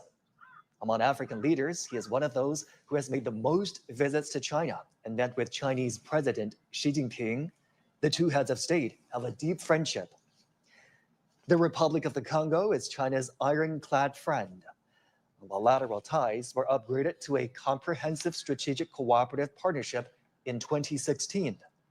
The two countries marked the 60th anniversary of diplomatic ties last year, when President Sassou was in Beijing for a state visit in the Forum on China-Africa Cooperation Summit.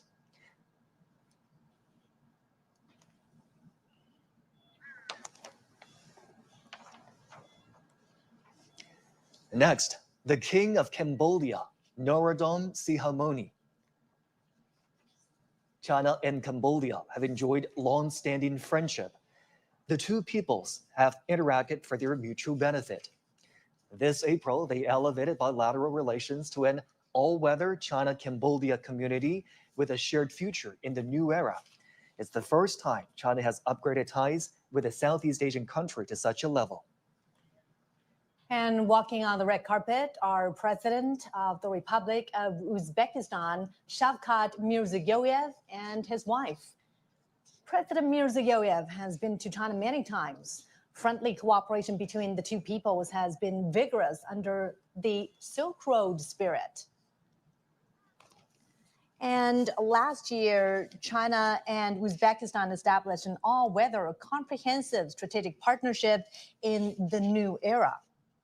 And they have announced to advance the building of a China-Uzbekistan community with a shared future. President of the Socialist Republic of Vietnam, Luong Nguyen. China and Vietnam share a long history. They are comrades and brothers. And the founding father of Vietnam, Ho Chi Minh, joined and supported the Chinese People's War of Resistance against Japanese aggression in places such as Yan An, Guilin, Chongqing, and Kunming. This year is the 75th anniversary of their diplomatic ties. It's also the year of cultural exchanges between the two sides. China and Vietnam have deepened their relations in recent years with frequent visits and contact between leaders of the two countries.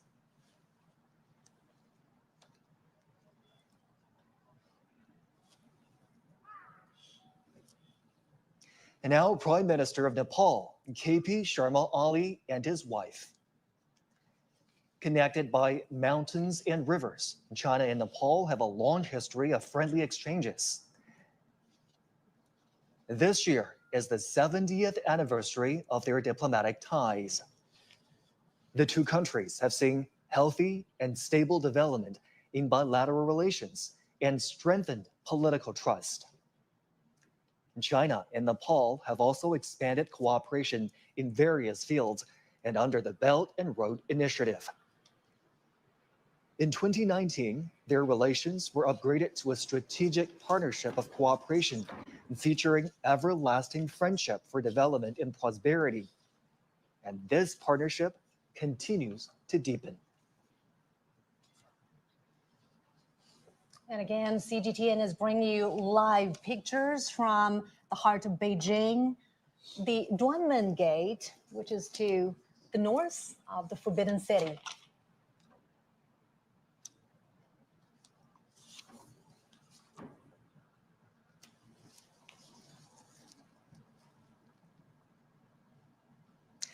On the red carpet now, President of the Republic of Kazakhstan, Kassym-Jomart Tokayev. China and Kazakhstan relations have been tested by changes and challenges, but they always remain at a high level. China and Kazakhstan raised bilateral ties to a permanent, comprehensive strategic partnership in 2019. In 2022, they pledged to build a community with a shared future defined by lasting friendship, a high degree of mutual trust, and sharing weal and woe. In June, Chinese President Xi Jinping was in Kazakhstan for the second China-Central Asia Summit. There, the leaders agreed to forge a China-Central Asia spirit of mutual respect, mutual trust, mutual benefit, and mutual assistance for the joint pursuit of modernization through high-quality development. The two countries have achieved milestones in educational, cultural, scientific, and technological cooperation. The two countries have 26 pairs of sister provinces and cities. Beijing and Astana, their capitals, are sister cities.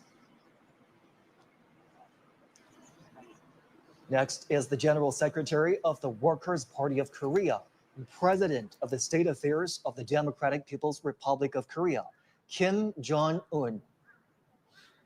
China and the DPRK established diplomatic ties on October 6, 1949. The DPRK was one of the first to establish ties with the People's Republic of China. Linked by mountains and waters, China and the DPRK are friendly neighbors. This year also marks the 80th anniversary of Korea's liberation. The two peoples supported each other in hard times and through war. They jointly fought against Japanese aggression and made significant contributions to the World Anti-Fascist War and the cause of justice of humanity. The traditional friendship between the two countries was cemented by the old generations of their leaders. Their friendship, also forged in bloody and fiery revolutions, has developed in the process of their socialist construction and is priceless. In recent years, General Secretary Xi Jinping and General Secretary Kim Jong-un have maintained communication through various means. They lead and guide bilateral ties into a new historical phase.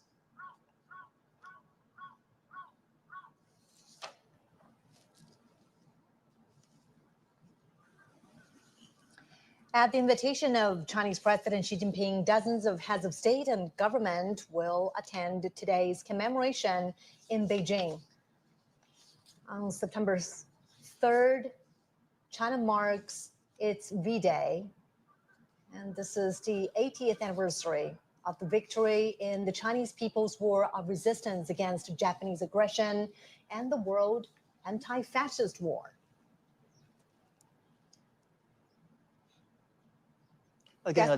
Again, another look at the Duanmen Gate just north of the Tiananmen rostrum. The red carpet has rolled out to welcome the arrival of international dignitaries. We've been tracking the arrival of heads of state and government for you right here on CGTN. One by one, their motorcades pulled up and the leaders arrive for the commemoration of the 80th anniversary of the victory of the Chinese People's War of Resistance against Japanese aggression and the World Anti-Fascist War. A commemoration ceremony and a grand military parade are going to take place on Tiananmen Square and along Chang'an Avenue in less than an hour. We have different teams of reporters covering this event for us. Obviously, the military parade will be the highlight of the day and the highlight of the commemoration. We do understand that new armaments and equipment will be shown in that military parade. They are domestically made, and also they are all active combat gear. And at this moment, the Tiananmen Square is decorated and ready for the commemoration. Troops and armaments, as we speak, are lining up along Chang'an Avenue. They're ready for the inspection of the commander-in-chief.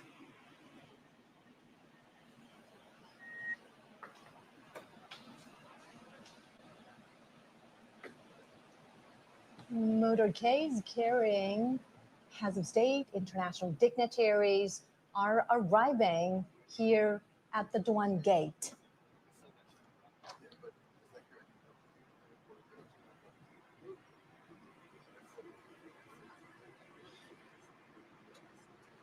On the red carpet right now is President Prabowo Subianto of the Republic of Indonesia. He arrived early this morning and China welcomes his arrival. He's here at the invitation of Chinese President Xi Jinping. Now, under the strategic guidance of the two heads of state, China and Indonesia have opened a new chapter of jointly building a community with a shared future. During World War II, Chinese people living in Indonesia donated money and supplies. Many of them returned to China to join the resistance and became heroes. Renowned Chinese writer and anti-fascist intellectual Yu Dafu traveled to Southeast Asia to join the resistance. And he was killed in Sumatra, Indonesia. He wrote, "Our generation should sacrifice for the war of resistance." President Prabowo made a state visit to China soon after his presidential inauguration in 2024. China and Indonesia are traditional friends and neighbors. And it was in this year that China and Indonesia embarked on a new chapter of bilateral ties by building a community with a shared future.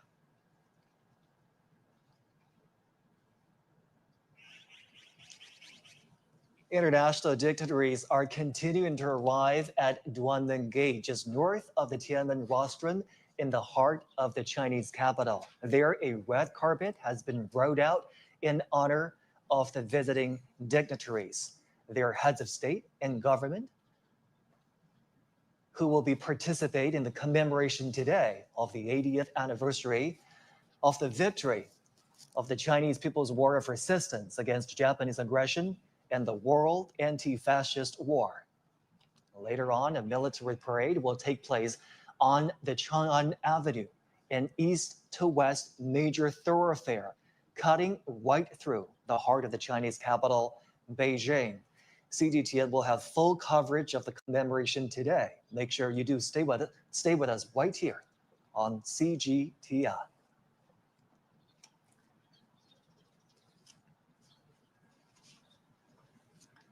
We've been tracking the arrival of international dignitaries right here on CGTN for you. They're now arriving at the Duanmen Gate, just north of the Tiananmen rostrum. A red carpet has been rolled out for them.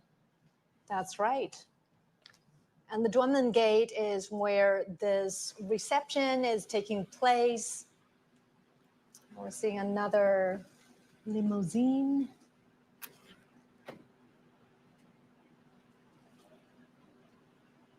President of the Russian Federation, Vladimir Putin. Putin has been to China many times since 2013, either for state visits or international conferences. Relations between China and Russia are at their historical best. Their ties are characterized by long-term friendly good neighborliness and mutually beneficial win-win cooperation. In the new era, China-Russia relations are more self-confident, firm, and resilient. From May 7th to 10th, President Xi Jinping made a state visit to Russia and attended commemorations in Moscow of the 80th anniversary of the victory of the Soviet Union's Great Patriotic War. In World War II, China was the main battlefield in Asia, and the Soviet Union was the main battlefield in Europe. They were central to resistance and combat against Japanese militarism and Nazi Germany. They made decisive contributions to the victory in the World Anti-Fascist War. China and Russia are expanding mutually beneficial cooperation in all aspects. Bilateral trade has reached a high of over $244 billion last year. And China and Russia have active cultural exchanges and close cooperation at local levels. They have 168 pairs of sister provinces and cities, and there are also dozens of provincial level economic partnerships.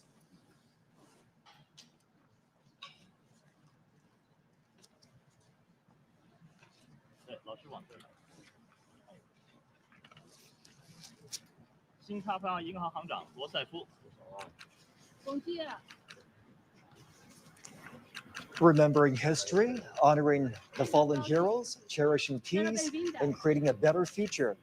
This is our special program commemorating the 80th anniversary of the victory in the Chinese People's War of Resistance against Japanese aggression and the World Anti-Fascist War. International dignitaries have now arrived and are meeting the Chinese president and his wife. Good to see you again. As we're watching right now, Chinese President Xi Jinping and Madame Peng Liyuan are welcoming international dignitaries at the South Square of Dunman Gate. Welcome to China. These are heads of international organizations that are walking down the red carpet to be received by the Chinese president and his wife. That's right. And a decade ago, on September 3rd, it was also here where Chinese President Xi Jinping and his wife, Madame Peng Liyuan, welcomed international guests to the commemoration of the 70th anniversary of the victory of the Chinese People's War of Resistance against Japanese aggression and the World Anti-Fascist War. 上合反恐机构主任、吉安条约组织秘书长、独联体秘书长、欧亚经济委员会执行委员会主任。 Many of the guests attending the commemoration today previously attended the Shanghai Cooperation Organization Summit in Tianjin, which concluded just a few days ago. That's right, and President Xi says the SCO is a proactive force for world peace and development. It is the first grouping to put forth the vision of global governance, featuring extensive consultation and joint contribution for shared benefit as an effort to practice true multilateralism.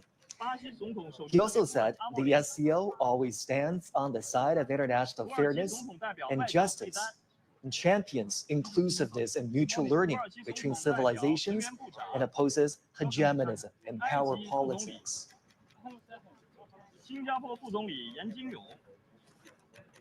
And also at that Tianjin summit, President Xi proposed a global governance initiative. He calls on members to adhere to sovereign equality, abide by international rule of law, practice multilateralism, advocate the people-centered approach, and focus on taking real actions.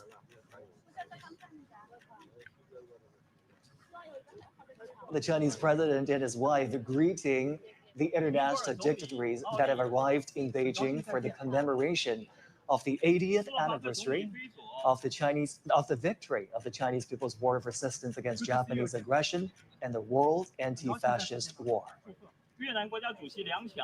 We're watching live pictures from the heart of Beijing, the Duanmen Gate to the north of the Forbidden City. Dozens of heads of state and leaders of international organizations are arriving on the red carpet. And in about half an hour, the commemoration ceremony will begin on Tiananmen Square. As part of this commemoration, a grand military parade will also take place. Troops and armaments are standing by ready along Chang'an Avenue as we speak. Welcome to China. 很高兴再次见到你。刚果副总统萨苏。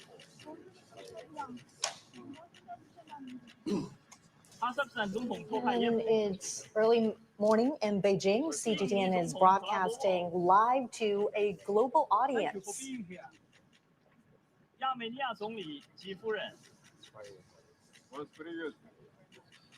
The president is saying to his guests, welcome, welcome.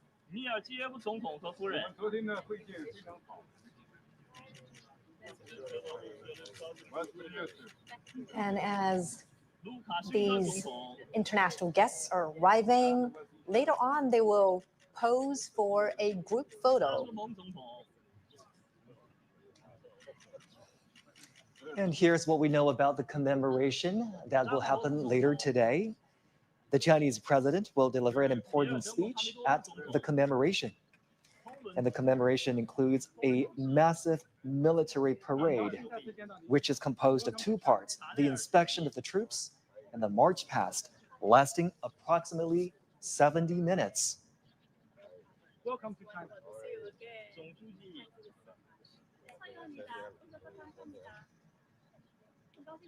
The Chinese president and his wife welcoming guests arriving for the commemoration. And now they're walking towards a group photo where the arriving international dignitaries will take a group photo together with the Chinese president.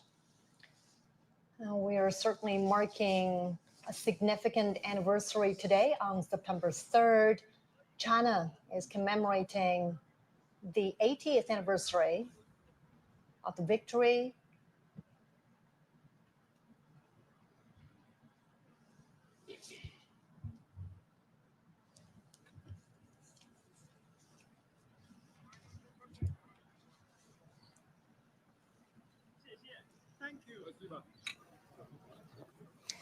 This gathering today in commemoration of the victory also heralds a new beginning for all countries to work together to create a harmonious world and safeguard global peace. Well, as you can see right there, front and center on this gate is the character Duan Men. The Chinese character Duan also conveys righteousness, which is consistent with the message of safeguarding international justice. The leaders are now walking together towards the Tiananmen rostrum. It's a short walk from the Duanmen Gate we've been telling you about, which stands just north of the Tiananmen rostrum, to the rostrum itself. And Joshi, you know, for many foreign leaders who have visited China before, the Tiananmen rostrum or the Forbidden City is a familiar sight. Many of them have been here before to the Forbidden City.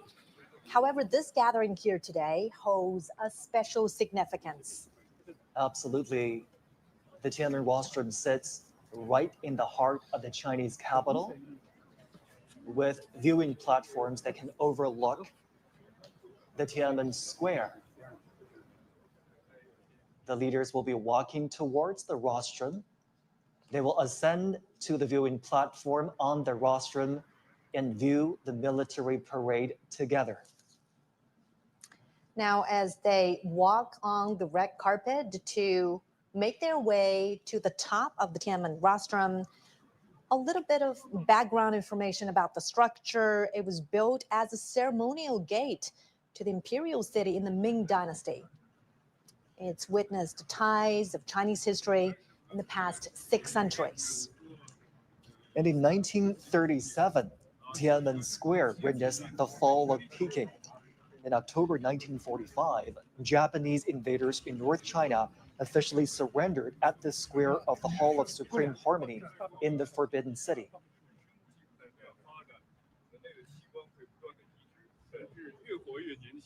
Today's commemoration is certainly a big national event, a military event as well, as troops and armaments are standing by ready for the inspection. It is also a significant diplomatic event, as heads of state, leaders of international organizations are convening here to review the commemoration and the parade. The leaders are making full use of this time as they walk together to the Tiananmen rostrum, engaging in friendly chit-chat and conversations. And today, the Tiananmen rostrum, steeped in the depths of history, will again witness new glory.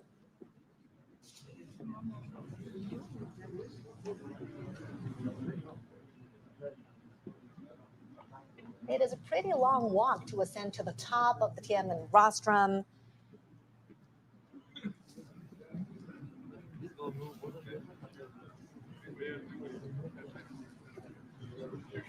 "80 decades ago, World War II ended with over 100 million casualties among soldiers and civilians worldwide. Chinese casualties were more than 35 million. And today it's about commemorating the victory in that war, in the Chinese People's War of Resistance against Japanese aggression, as well as the World Anti-Fascist War. And now the leaders are arriving at that expansive viewing platform up on the Tiananmen rostrum.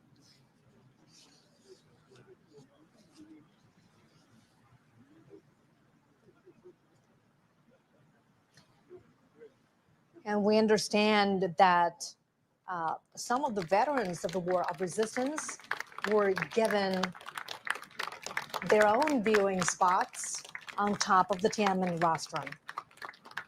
Crowds are welcoming China's top leader, as well as international dignitaries. We're seeing veterans sitting there,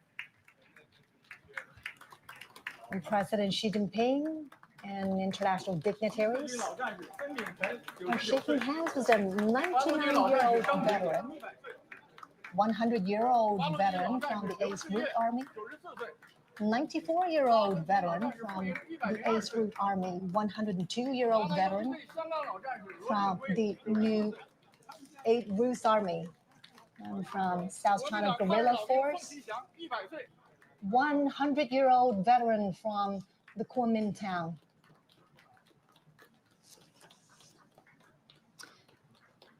And during the fight against the Japanese aggression, the Chinese people established a national united front to safeguard their homeland.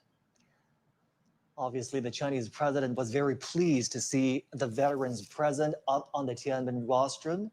He even introduced the veterans to his guests there, shaking hands with the veterans, greeting them, welcoming them to this very important commemoration. And the veterans represent the legacies of this long-fought war. And their spirit of resilience, of peace, of perseverance still echo on every inch of China's soil now. It's certainly a very heartwarming thing there to have the veterans seated up on the Tiananmen rostrum. They are the real heroes and role models, and they motivate us to keep pushing forward. The victory of the Chinese People's War of Resistance against Japanese aggression is a glory shared by the Chinese nation and also people worldwide who stand for justice. Professor Gao, Mr. Zhou, let's bring you in for this part. Obviously, the veterans are seated, out there on the Tiananmen rostrum so that they have an opportunity to participate in the commemoration today. What do you make of that arrangement, Professor Gao? Well, I think this is really the right thing to do because they fought against the Japanese aggressors. They shed their blood, and they have always been honored by the People's Republic, by the Chinese people. And now they are in the center of this reviewing process of the parade to commemorate the 80th year anniversary of the victory against Japanese aggression. And I think we all hail them as the real heroes, defending China's sovereignty and territorial integrity and fighting off the Japanese aggressors.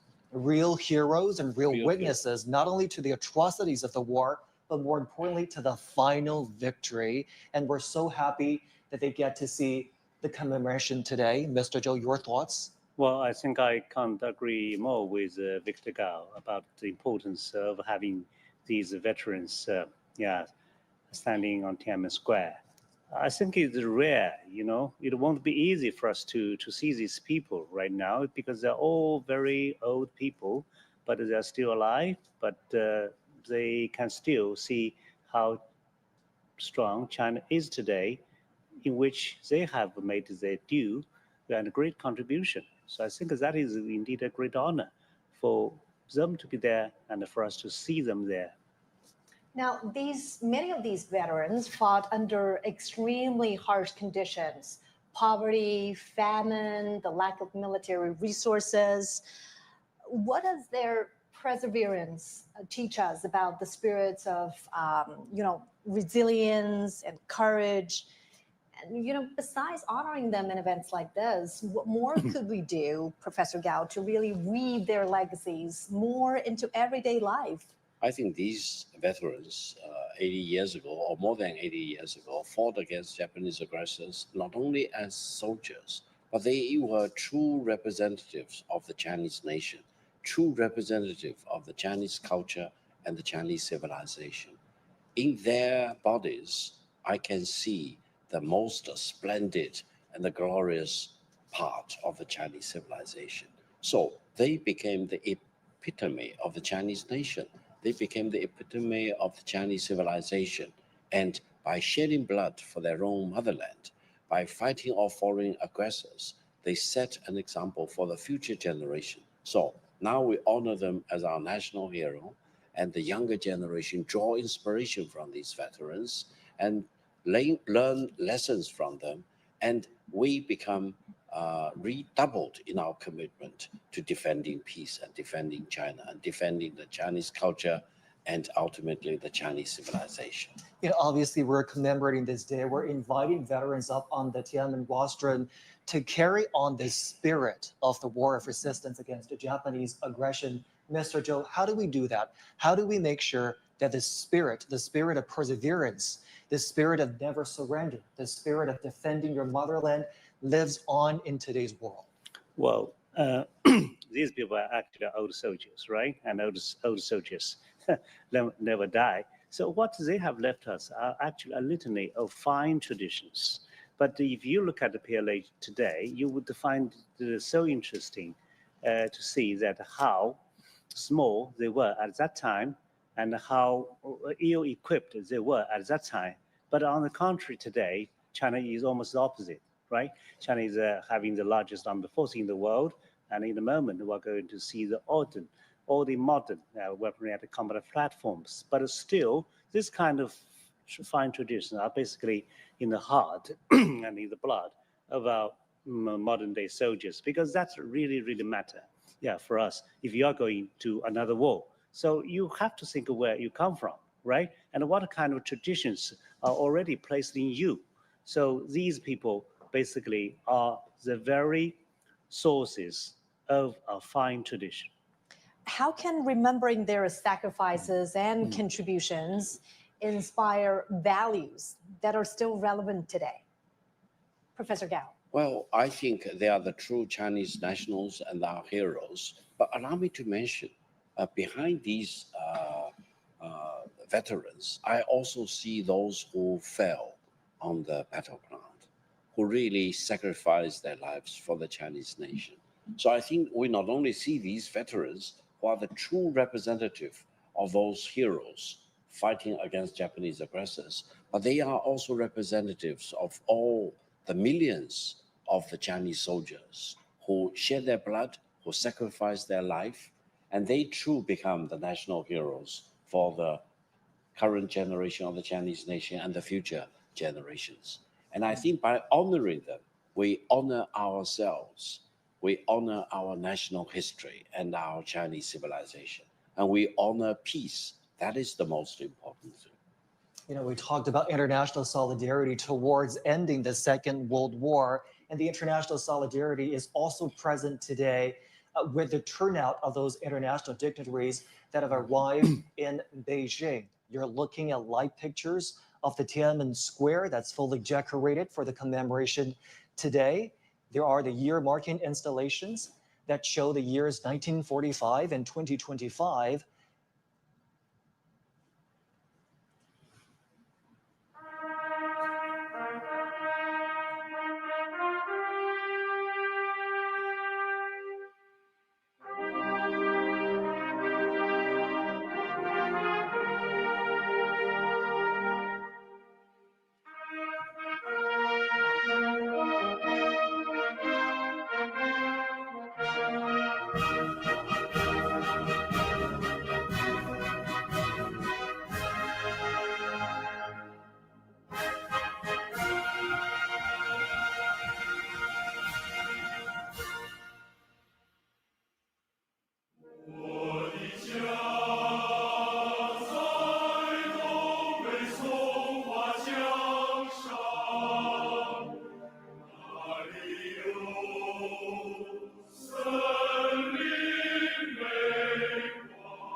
Today is September 3rd.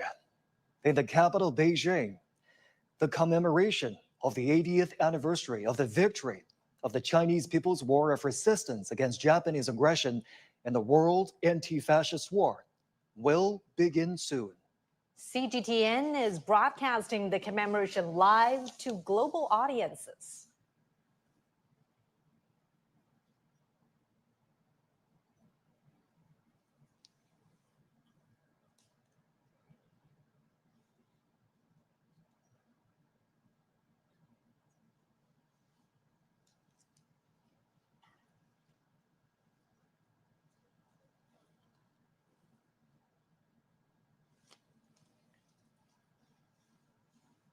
We're now watching live pictures from the Tiananmen Square.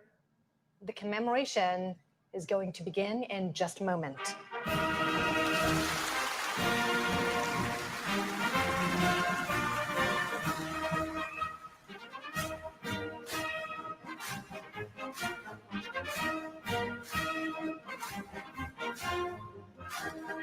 State and party leaders Xi Jinping, Li Qiang, Zhao Leji, Wang Huning, Cai Qi, Ding Xuexiang, Li Xi, and Han Zheng have come to the Tiananmen rostrum.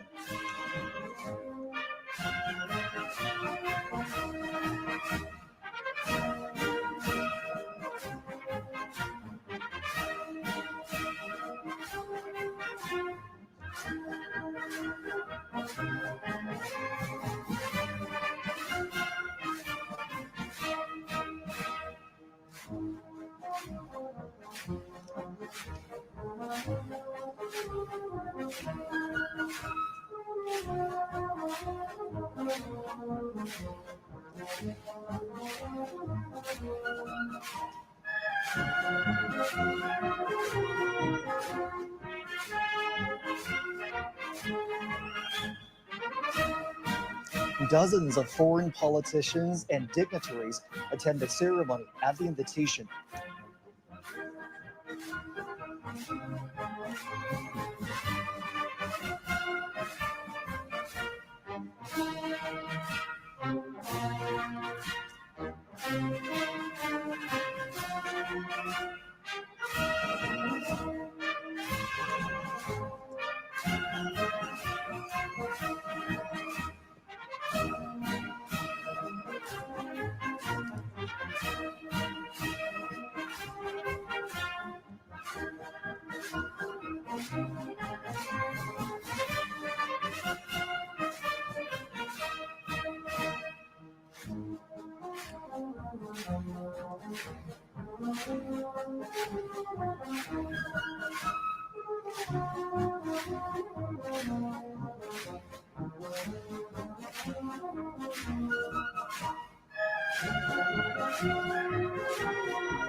Also present on the Tiananmen rostrum are senior officials of the CPC Central Committee, the Standing Committee of the National People's Congress, the State Council, the Supreme People's Court, the Supreme People's Procuratorate, the National Committee of the Chinese People's Political Consultative Conference, and the Central Military Commission.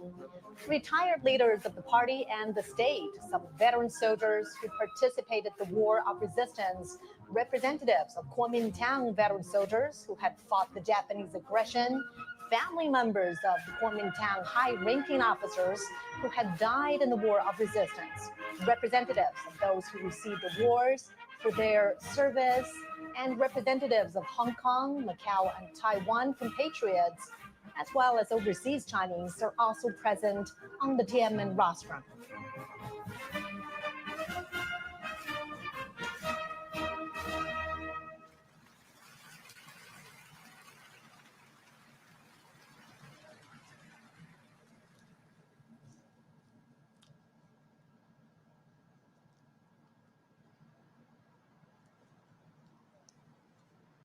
And we could see the obelisk, the monument to the people's heroes.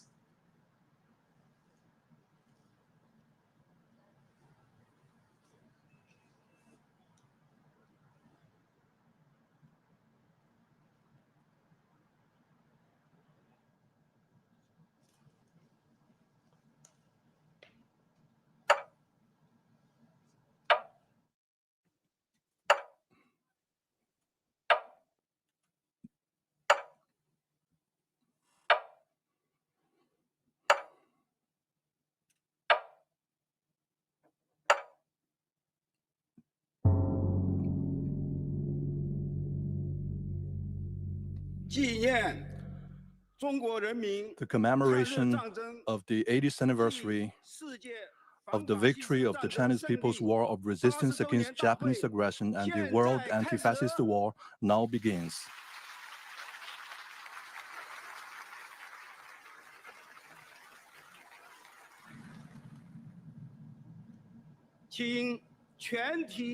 Please all rise and stand at attention. Fire the gun salute.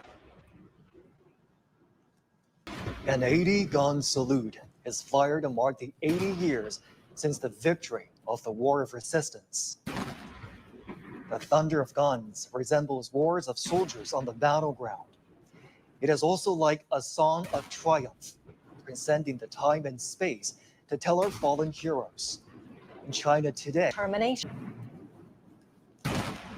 The Great Wall symbolizes the unyielding spirit of the Chinese nation. This great nation never bows to any enemy or any force. Those who dare to invade us are doomed to crash into the Iron Great Wall with bloodshed.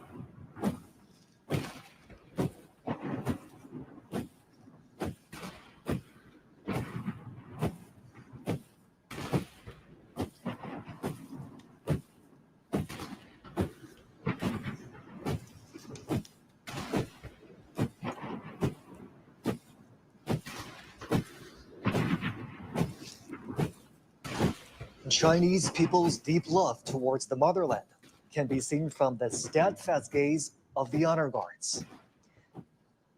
When their patriotism erupts like a volcano, there will be no insurmountable hurdles or unachievable feats for them.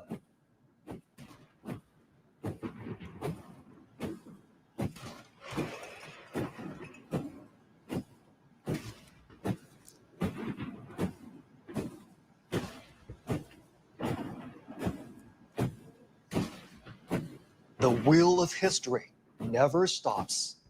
Under the strong leadership of the Communist Party of China, the Chinese nation, with a firm grip on its own destiny, is marching forward staunchly and proudly.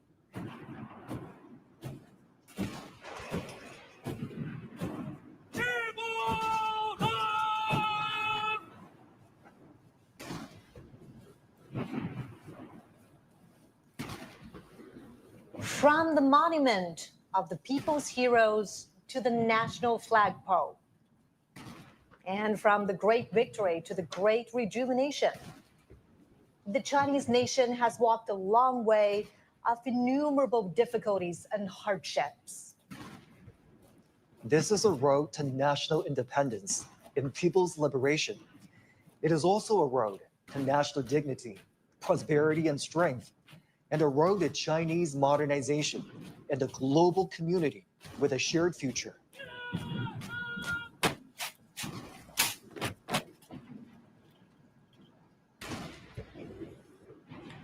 The national anthem, March of the Volunteers, which was born during wartime, will soon be played. It was written in 1935 in the early years of the war against Japanese aggression.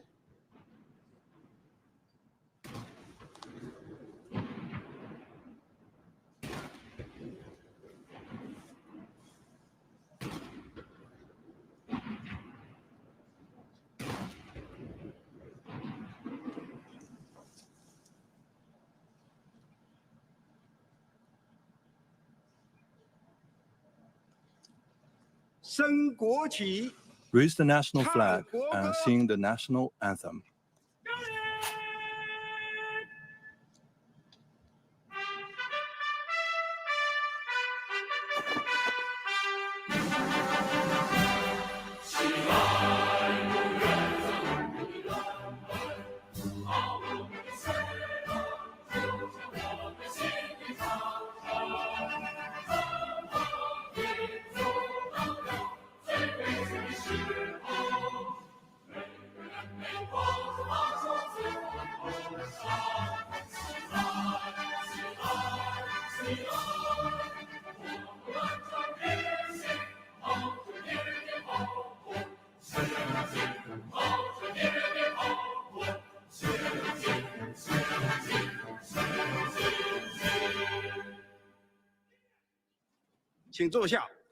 Please be seated.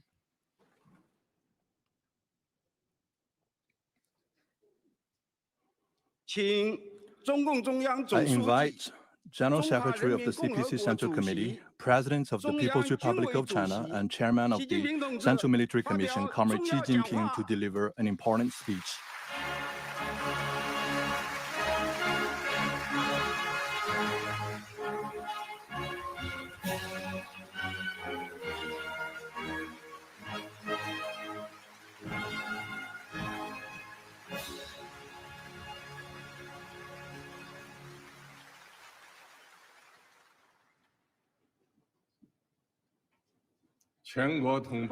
All my fellow Chinese across the nation, Your Excellencies, heads of state and government, and representatives of international organizations, distinguished guests, all officers and soldiers participating in the parade, comrades and friends. Today, we gather here to solemnly commemorate the 80th anniversary of the victory of the Chinese People's War of Resistance against the Japanese aggression and the World Anti-Fascist War. It is an occasion for us to remember history, honor fallen heroes, cherish peace, and create a better future. On behalf of the Central Committee of the Communist Party of China, the National People's Congress, the State Council, the National Committee of the Chinese People's Political Consultative Conference, and the Central Military Commission, I would like to pay high tribute to our veteran soldiers and comrades, patriots, and officers who fought in a war of resistance against Japanese aggression, and to the Chinese nationals from home and abroad who made important contributions to our victory.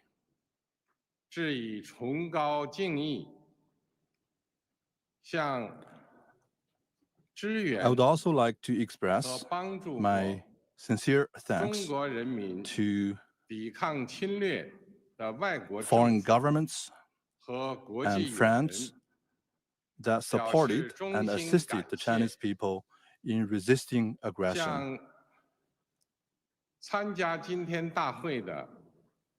I also extend a warm welcome to our guests from around the world who are with us today.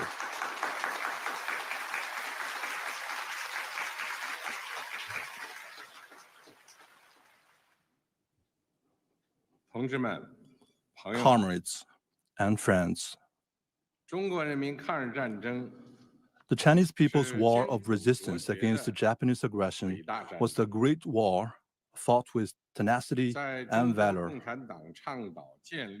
Under the banner of the National United Front against Japanese aggression, established at the initiative of the Communist Party of China, the Chinese people stood up to fight the formidable enemy with an iron will and formed a great war with flesh and blood to defend the nation, and ultimately achieved the first complete victory in resisting foreign aggression in modern times. The Chinese People's War of Resistance against Japanese aggression was an important part of the World Anti-Fascist War. With huge national sacrifice, the Chinese people made major contributions to saving human civilization and safeguarding world peace.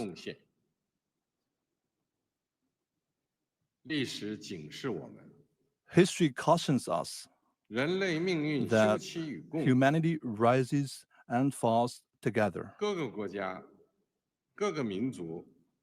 Only when all countries and nations treat each other as equals, coexist in peace, and support each other, can we uphold common security, eradicate the root cause of war, and prevent the reoccurrence of historical tragedies. Comrades and friends, the Chinese nation is the great nation that is never intimidated by any bullies and always values independence and forges ahead. In the past, when faced with critical struggles between good and evil, light and darkness, progress and reaction, the Chinese people rallied together to defy the enemy. They fought for the survival of the country, for the rejuvenation of the Chinese nation, and for justice of the whole humanity. Today, humanity again has to choose between peace and war, dialogue and confrontation, win-win cooperation and zero-sum game. The Chinese people firmly stand on the right side of history and the progress of human civilization. We will remain committed to the path of peaceful development and join hands with all peoples around the world in building a community with a shared future for humanity. The Chinese People's Liberation Army has been and will always be the heroic armed forces that the party and the people can fully trust and rely on.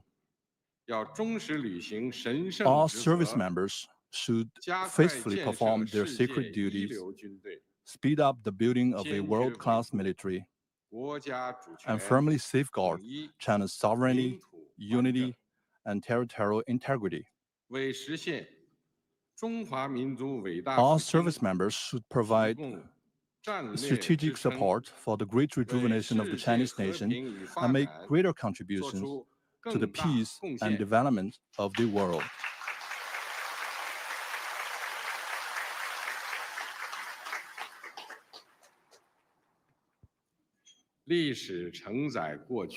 History carries the legacy of the past and inspires the future. On a new journey in a new era, the Chinese people of all ethnic groups should, under the strong leadership of the Communist Party of China, follow Marxism-Leninism, Mao Zedong thought, Deng Xiaoping theory, the theory of three represents, and the scientific outlook on development, and fully implement the thoughts on socialism with Chinese characteristics for the new era. We should stay firmly on the path of socialism with Chinese characteristics and carry forward the great spirit of the war of resistance. We should press ahead with enterprise and resolve, and advance in unity the cause of building China into a great country on all fronts and realizing great national rejuvenation through China's modernization.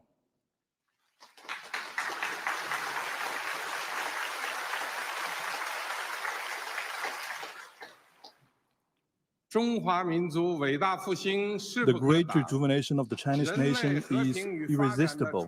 The noble cause of peace and development of humanity will prevail.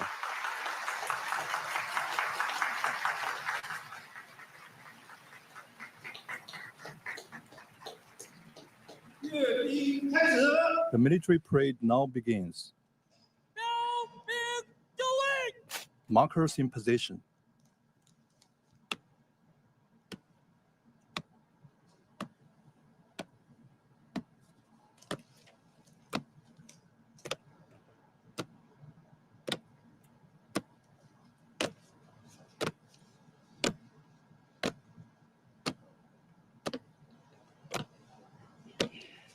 The parade guards mark positions and boundaries at the parade ground. 60 soldiers will line up in front of the eastern and western ornament columns on the Tiananmen Square.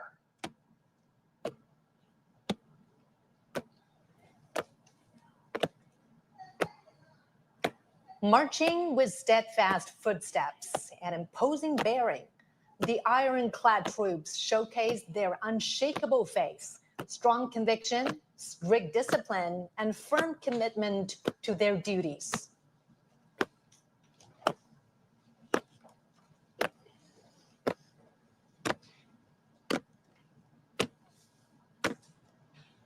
Standing firm on the ground of the motherland and bearing the hope of the Chinese nation, The heroic People's Liberation Army has forged ahead dauntlessly throughout wars, achieving great historic feats for the party and the people.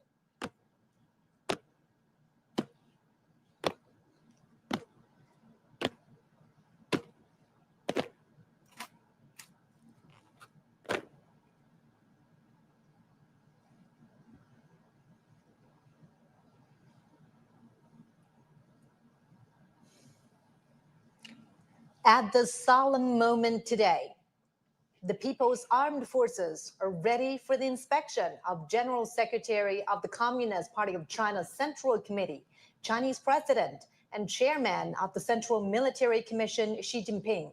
They are also ready to be reviewed by the party and the people.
Comrade Chairman, the troops for review are fully prepared. Please proceed with the inspection. Chief Commander of the Parade, Han Zhengxuan. Let's begin.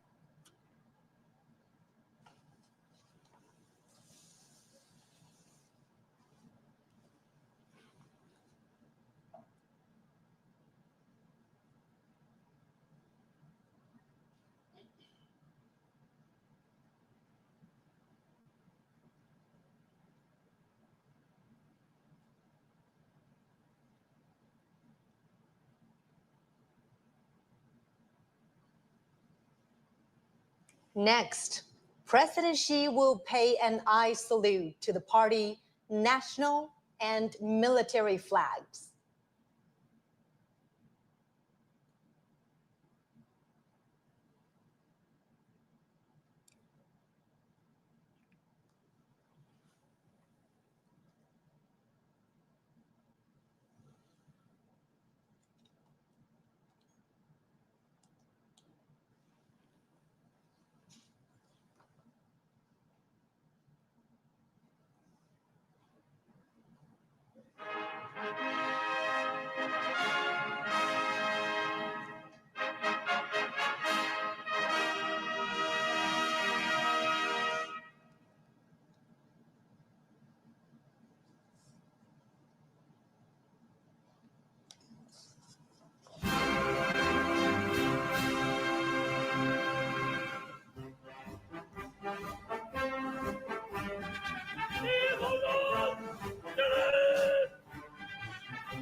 同志们辛苦了！为人民服务！立正方针，正！同志们好！主席好！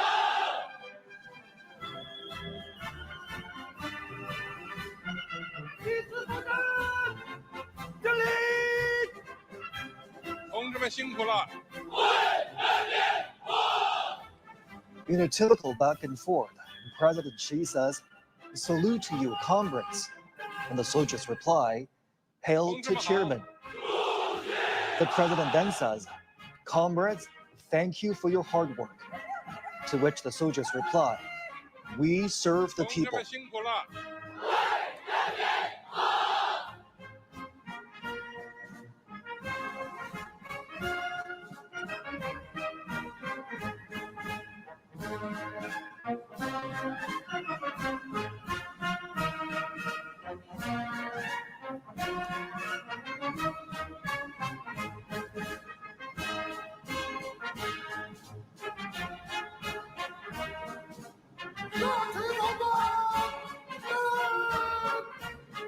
同志们好！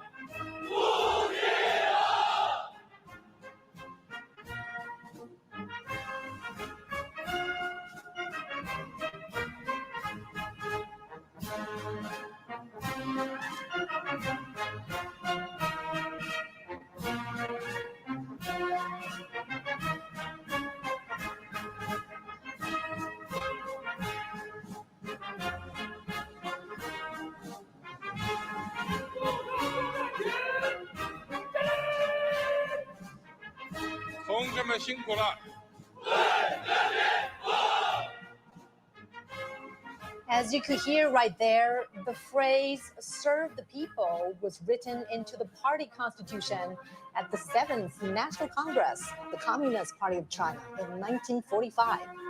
Serving the people wholeheartedly was established as the fundamental principle of the party and the People's Liberation Army.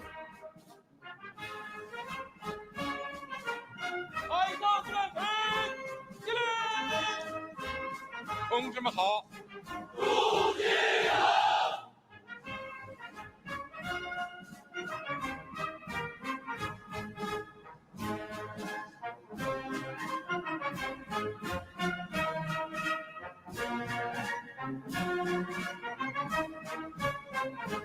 As President Xi's car rides past each segment of the troops, he greets the soldiers. The troops respond vociferously, paying respect and demonstrating their loyalty. 同志们辛苦了！ These phrases are used in inspections, parades, and other military gatherings.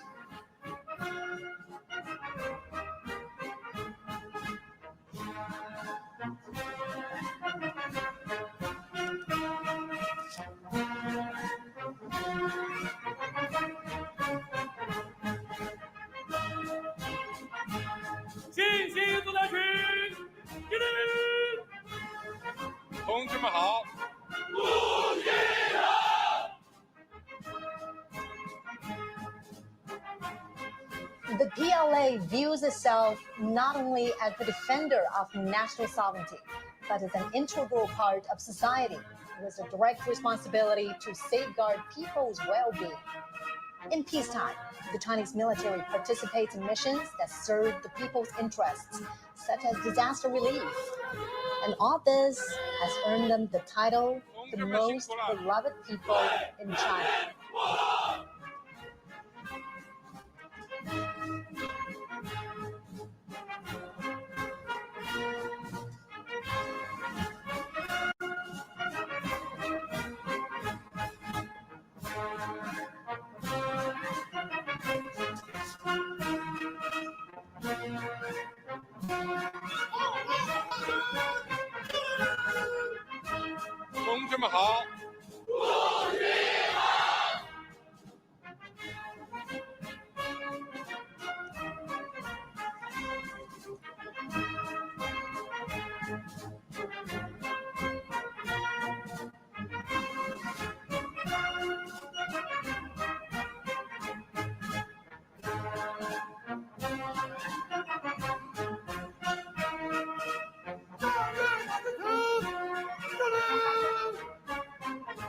们辛苦了。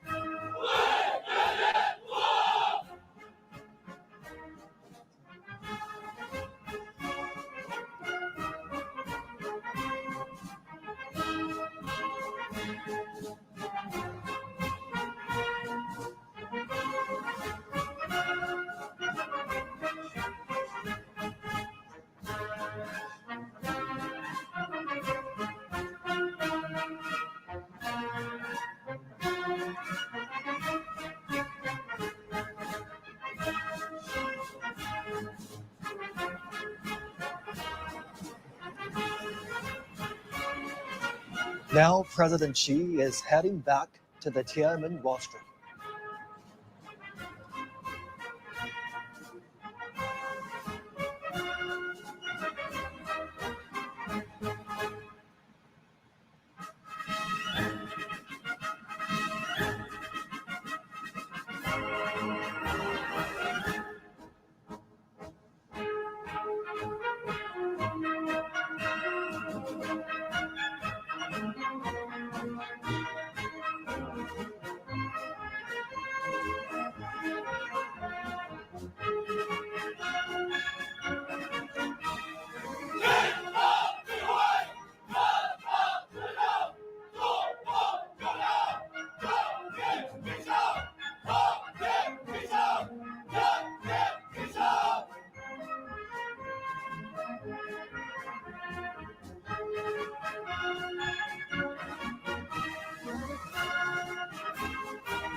When President Xi's car rides past the troops, the soldiers shout, "Follow the party's command, fight to win, forge exemplary conduct. Justice will prevail, peace will prevail, the people will prevail."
Follow the party's command sets the military's political orientation. Fighting to win is the basic function of the military and the fundamental objective of its development. Forging exemplary conduct demonstrates the Army's nature and principle.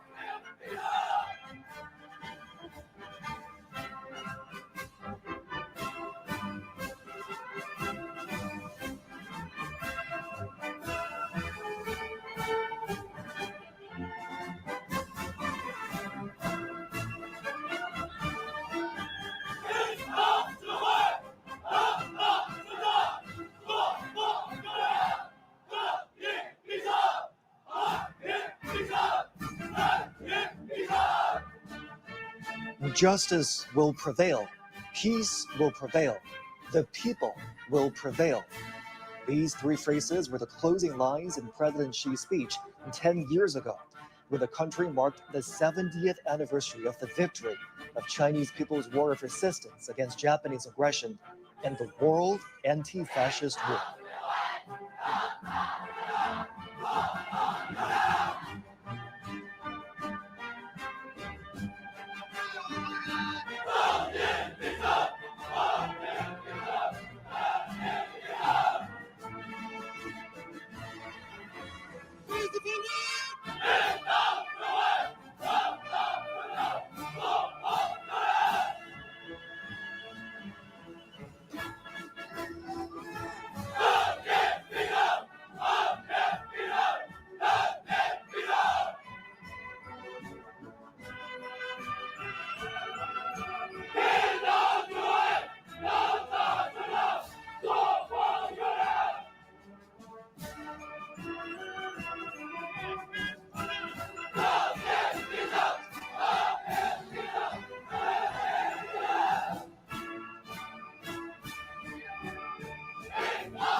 The foot formations are now adjusting their lines. Vehicles and armaments are lining up. They will soon march to the Tiananmen rostrum.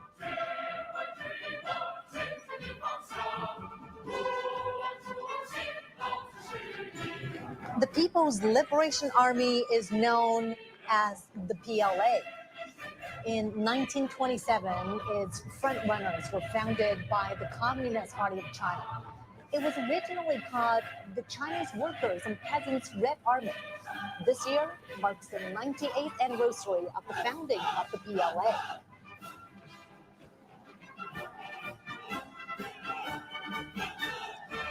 During the 14-year-long War of Resistance, under the leadership of the Communist Party of China, the 8th Root Army and the new 4th Army, together with the Chinese people, defeated the Japanese forces and enveloped the invaders.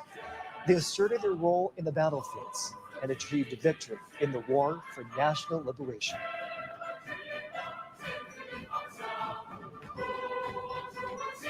Since the founding of the People's Republic of China in 1949, the PLA has also undertaken the tasks of national defense and socialist construction, while transforming itself into a more revolutionary and modernized military.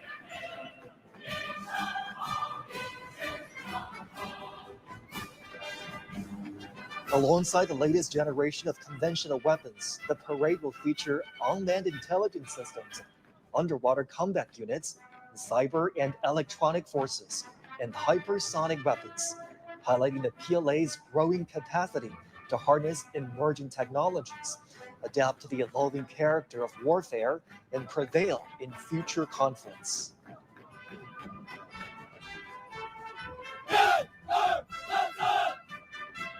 Just as China's weaponry has seen remarkable evolution over the years, the Chinese military has also continuously strengthened itself by reinforcing the primacy of political guidance and advancing comprehensive reforms.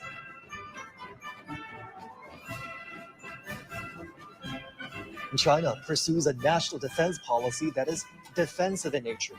China will never seek hegemony, expansion, or spheres of influence.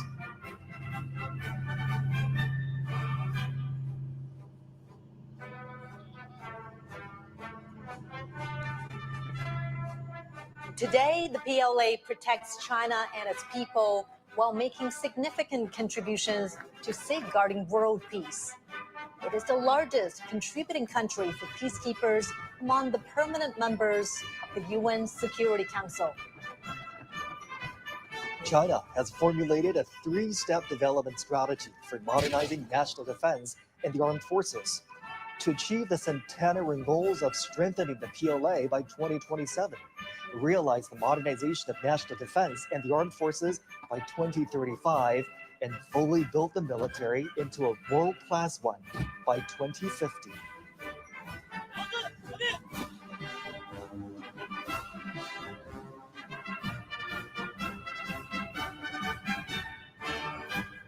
The centenary objectives state that by 2027, China will accelerate the integrated development of mechanization, informationization, and intelligentization, accelerate the modernization of military theory, organizational forms, personnel, and weaponry, and prioritize quality and efficiency to enhance operational efficiency of military system, and optimize the utilization of defense resources and promote the synchronized growth of defense and economic strengths.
Warplanes that form the aerial echelons will take off from several airports and fly over the Tiananmen Square. A total of 45 formations and echelons are involved in the Grand Parade. During the parade march past, airborne flag guarding echelons, foot formations, battle flag formations, armament columns, and aerial echelons will pass through or fly past Tiananmen Square in order. The parade is organized under a wartime command system and will involve thousands of troops, over 100 aircraft, and hundreds of ground armaments.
Commence the march past.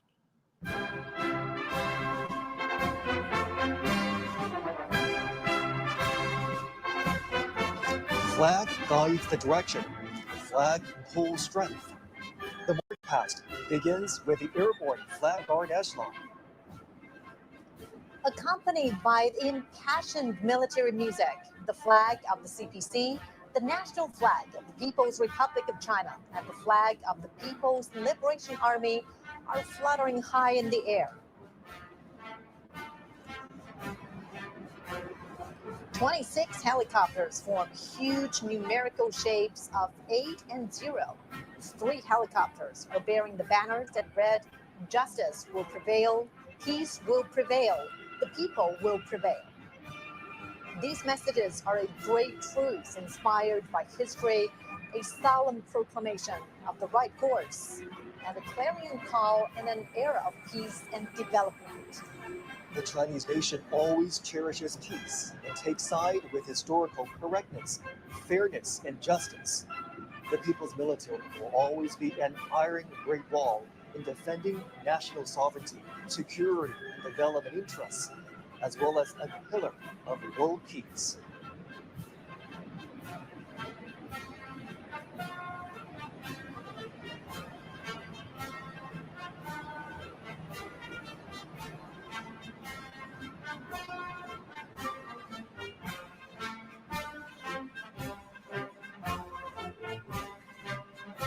A total of 45 formations and echelons participate in the parade, and most of the weapons and equipment are shown to the public for the first time.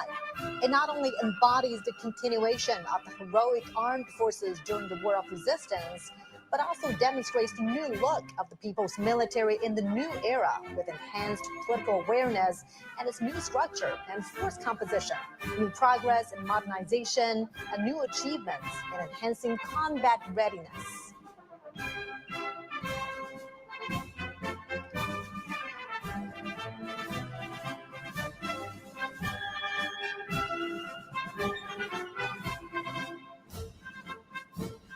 The first to be inspected are 13 foot formations. After a comprehensive and deepened reform, the People's Military has formed a new system of services and arms. 4 service formations, 4 armed formations, and the formation of the Armed Police Force will be holding their respective flags to make a group debut during the parade.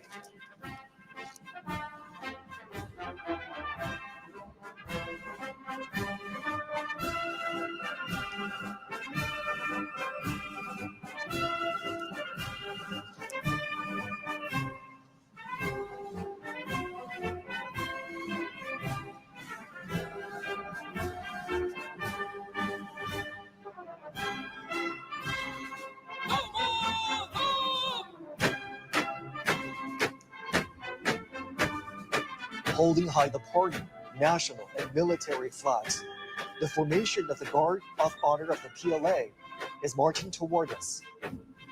The People's Armed Forces, under the leadership of the CPC, are always the defenders of the country, socialism, and people's interests.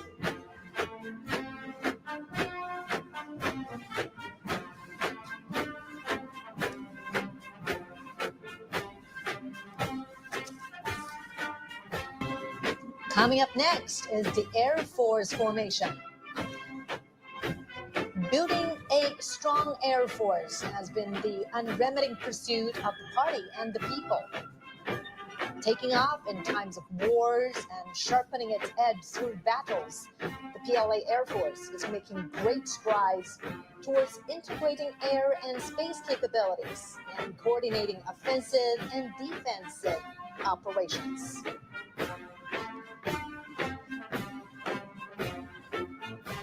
Abilities and able to deter wars in all battle spaces.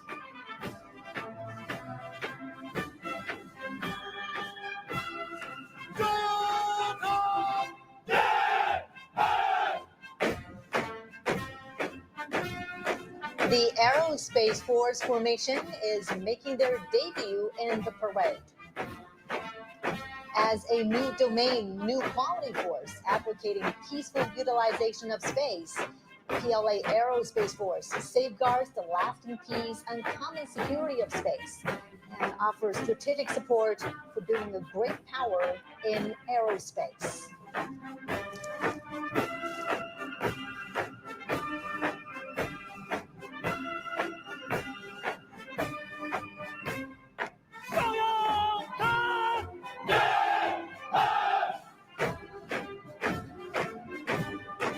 Also making its debut is the Cyberspace Force formation. China advocates building a peaceful, secure, open, cooperative, and orderly cyberspace. Through building a cyber Great Wall, China decisively safeguards its network security and sovereignty in the digital battlefield.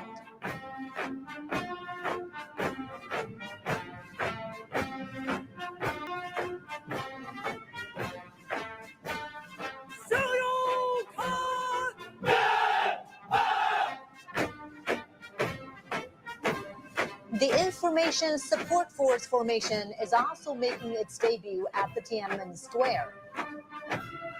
As a brand new strategic arm, the PLA Information Support Force is capable of capturing information heights, strives for innovation and development, and provides support to win informationized and intelligent wars in multiple domains.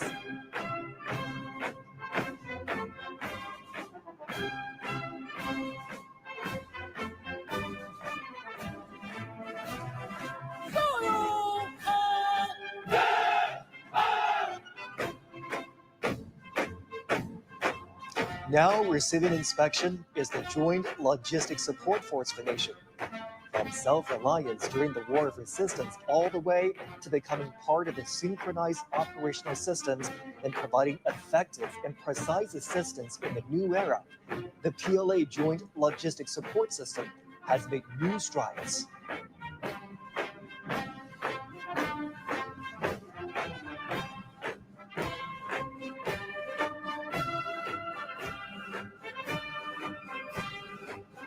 Regardless of their gender or ages, acted as one in safeguarding their homes. The red genes have passed on from one generation to another. In the new era, the militia forces provide backup services during peaceful time. China has been contributing to maintaining world peace. The peacekeeping force formation is marching towards us. China is the largest troop contributing country for peacekeeping among the permanent members of the UN Security Council. Having participated in UN peacekeeping operations for 35 years, the Chinese peacekeeping forces have confronted daunting challenges and fulfilled their missions. The forces have guarded world peace without hesitating to sacrifice their lives. They demonstrated through their action how China assumes its responsibility as a major power, making great contributions to building a community with a shared future for humanity.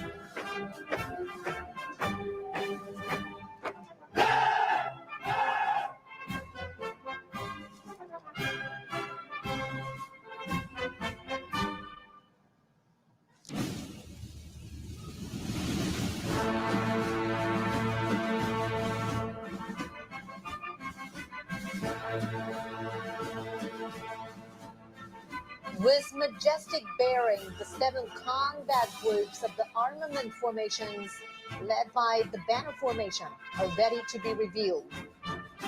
Once utilizing inferior weapons during the War of Resistance, the PLA has accelerated to develop new weapons, including massively deployed killer heavyweight weapons, thus being better equipped to deter enemies and win the war.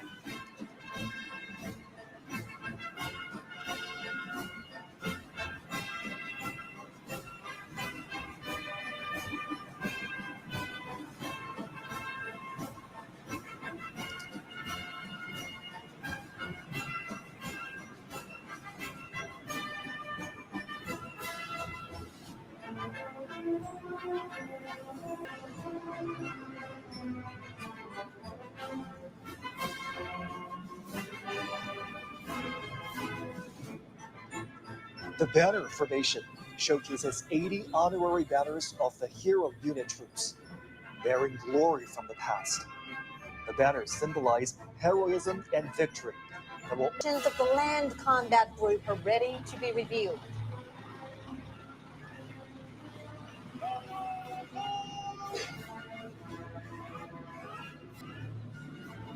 The Type 99B tank features strong striking abilities and powered with information.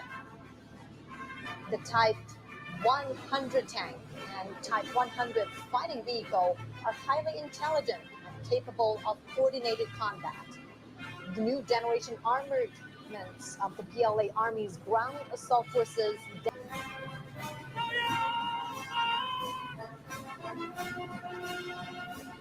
Coming up next is the amphibious assault vehicle formation, made up of amphibious wheeled armored assault vehicles, infantry fighting vehicles, and self-propelled howitzers.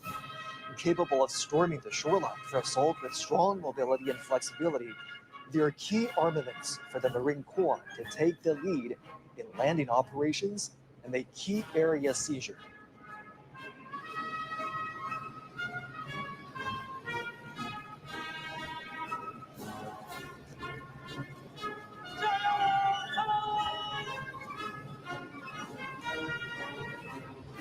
Marching towards us is the imposing airborne assault formation. Diverse airborne armaments in the formation are able to make long-distance airdrop and provide heavy-equipped maneuvering support. They are sharp weapons for the Army to make rapid response and deep strike.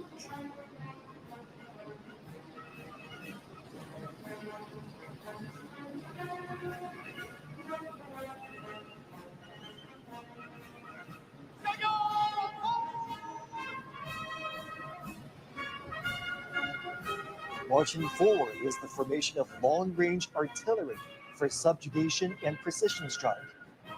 The two types of 191 box-shaped rocket artilleries are capable of making strike and providing support, expanding the Army's capability in terrestrial battle.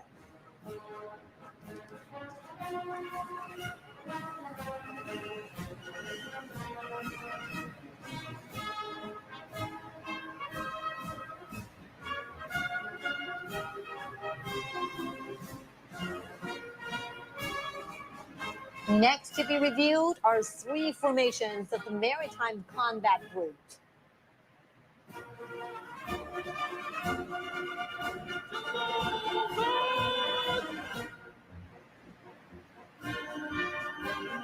First comes the carrier-based air defense weapon formation. Being reviewed are 4 types of armaments that compose a 3-dimensional system for air defense covering all ranges. The carrier-based laser weapons are strongly capable of precision destruction and consistent strike, defining the new landscape in maritime attack and defense.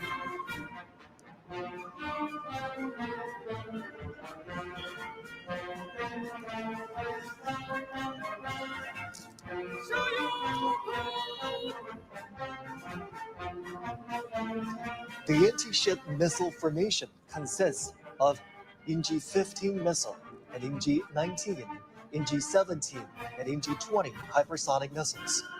The missiles can be deployed on multiple platforms, such as carrier-based aircraft, surface vessels, and submarines. Featuring long-range strike, fast speed, and strong destruction, they're sharp weapons for striking enemies on the sea.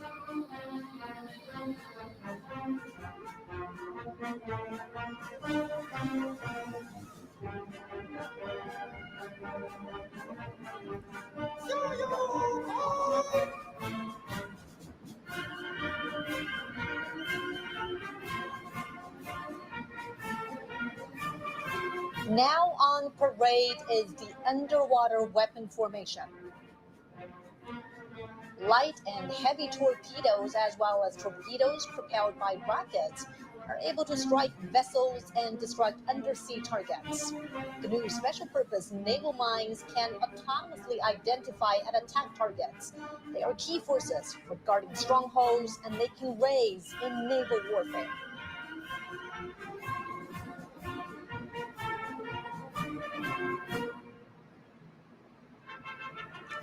Three formations of the Air Defense and Anti-Missile Operations Group will be inspected.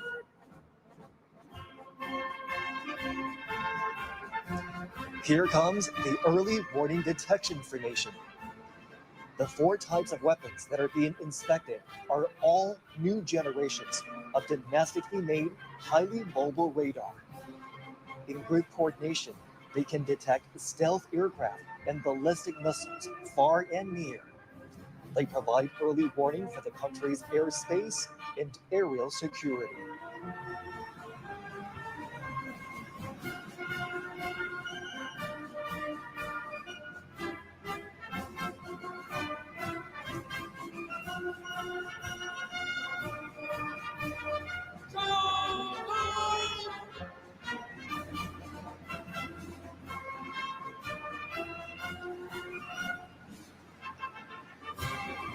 Under review now is the anti-aircraft combat formation. It's a heroic unit which has accomplished glorious wartime feats. 6 types of ground-to-air missiles, including Hongqi-20, Hongqi-19, and Hongqi-29, are now being made public at Tiananmen. They can carry out multi-range and multi-layered anti-ballistic defense capable of fighting against all range threats from the air.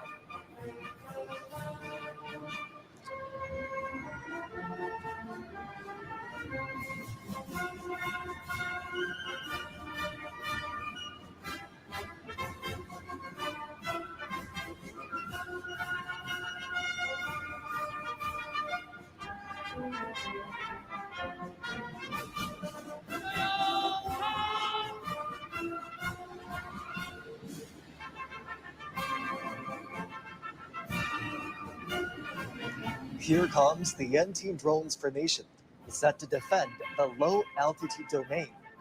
It includes anti-drones missile and artillery systems, high-energy laser weapons, and high-power and microwave weapons. The trio can work together to disable and destroy enemy drones.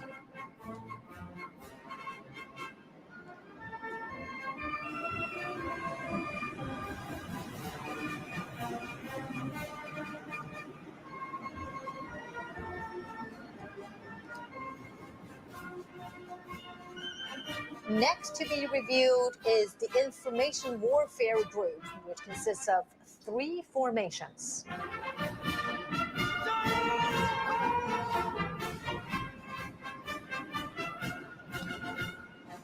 Driving towards us is the Cyberspace Combat Formation. The 4 types of equipment being inspected can command and control, detect and sense, and carry out cyber and electronic countermeasures in an integrated way. It is a new force that consolidates cyber defense and empowers joint force operations.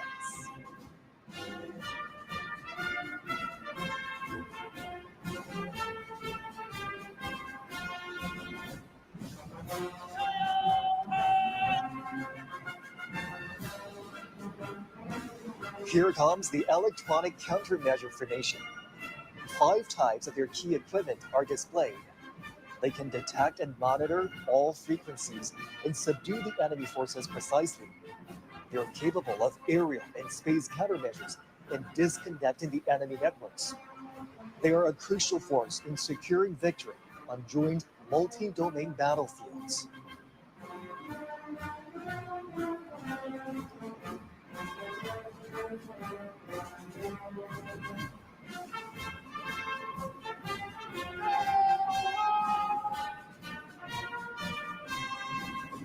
Now we have the Information Support Formation. It is made up of vehicles capable of cloud computing, digital intelligence, forming air-ground networks, and integrating information on the battlefield. They can quickly establish new types of internet communication systems to support joint operations.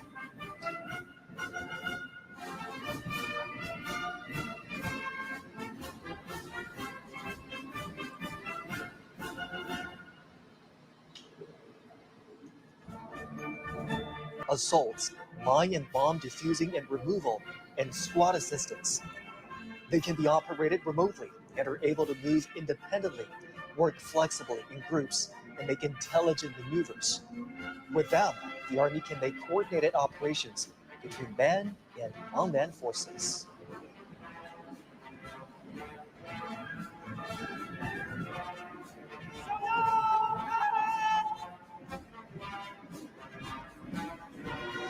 Now approaching is the Unmanned Maritime Combat Formation.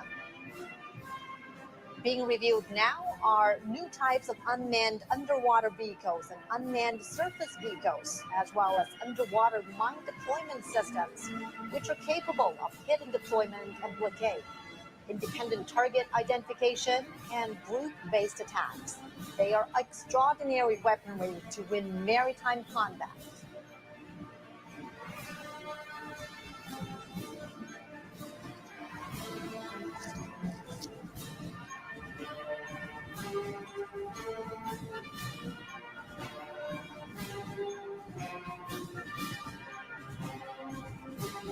Unmanned wing planes, unmanned air domination planes, and unmanned aircraft carrier-borne helicopters.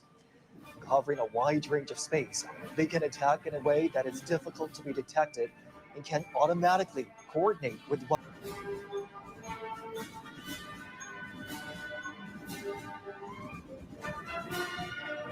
The two formations of the Logistics and Equipment Support Group are to be revealed.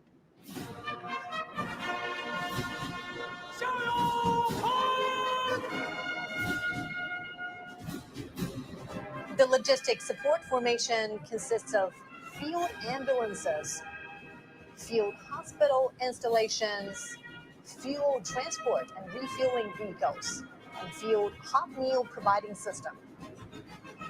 They have greatly enhanced modern logistics support for the troops.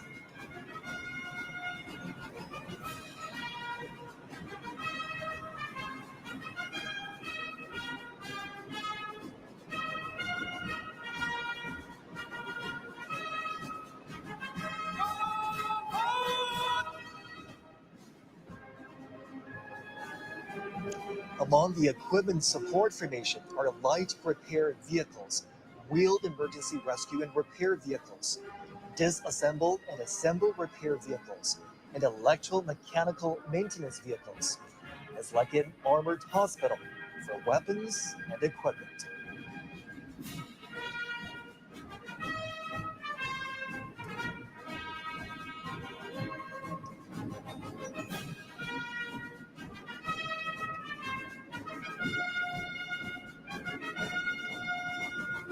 Next to be inspected is the Strategic Strike Group, consisting of 4 formations.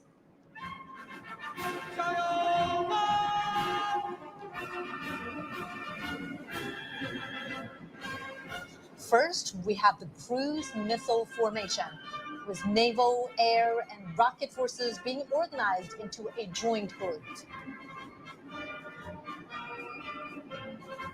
The Changjian 20A, Yingji 18C, Changjian 1000 missiles can implement long-range precision strikes, creating multi-domain deterrence.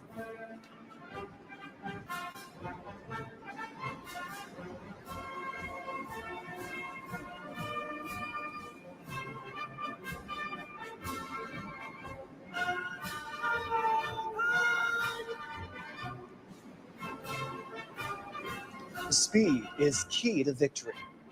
Now we have the hypersonic missile formation. The new types of missiles, Yingji 21, Dongfeng 17, and Dongfeng 26D, can fly at an extremely high speed, excel at breaking through blockage, and hit targets with high precision.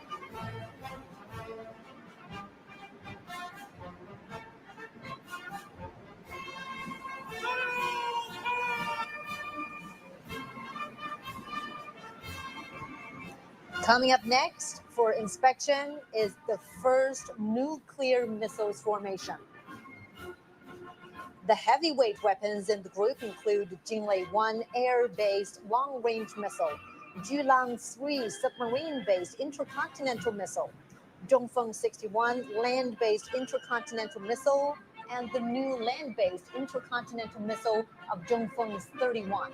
It's the first time the China showcases its nuclear force in land, sea, and air together. They are mighty strategic deterrents to safeguard national sovereignty and dignity.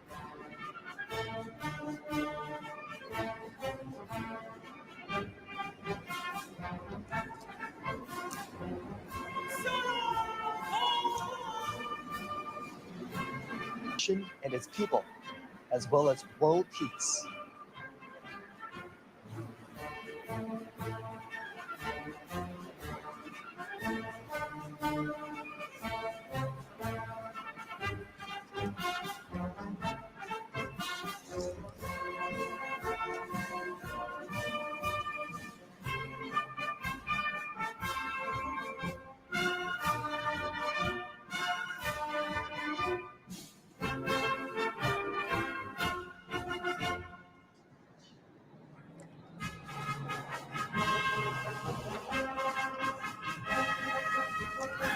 Air echelons will soon arrive for inspection.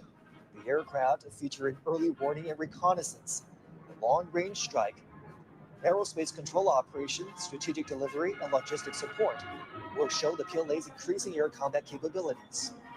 First flying past is the echelon of early warning and command aircraft. The echelon of Kongjing 500A early warning planes and J-16 fighters, and the echelon of Kongjing 600 early warning planes and J-15T shipboard fighters pass through in turn for inspection. The development and deployment of the latest domestically made early warning aircraft has remarkably improved MPLA's capabilities in command and control, early warning and detection, and coordinated strike. Now approaching is the echelon of special purpose aircraft. Under the escort of J-16 fighters, White-9 anti-submarine patrol aircraft, electronic reconnaissance aircraft, and radar jamming aircraft form the 3 V formations. The deployment of the various types of special purpose aircraft has significantly increased the PLA's abilities in maritime and air reconnaissance, patrol and surveillance, and electromagnetic neutralization.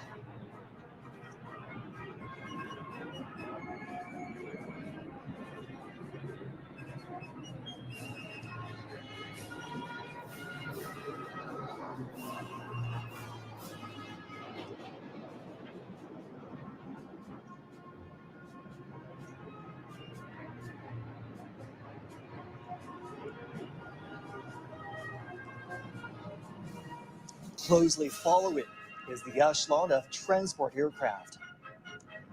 Y-20A transport planes and Y-20B transport planes make up 2 V formations and are flying in a combat mode. New type multifunctional transport aircraft equipped with new domestically made engines feature long flight range, high loading capacity, and high speed. With the capacity of long-distance strategic delivery, they have carried out multiple major missions at home and abroad.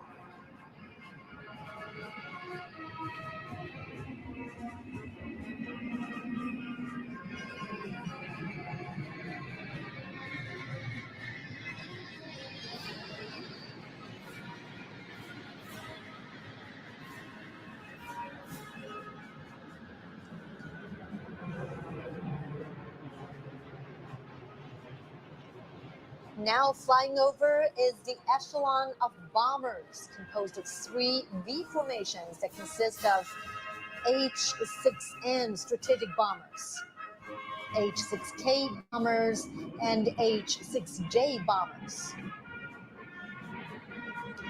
As a major force in long-range strike, the aircraft are capable of long-distance raid, patrol in a large area, and attacks outside its defense zone.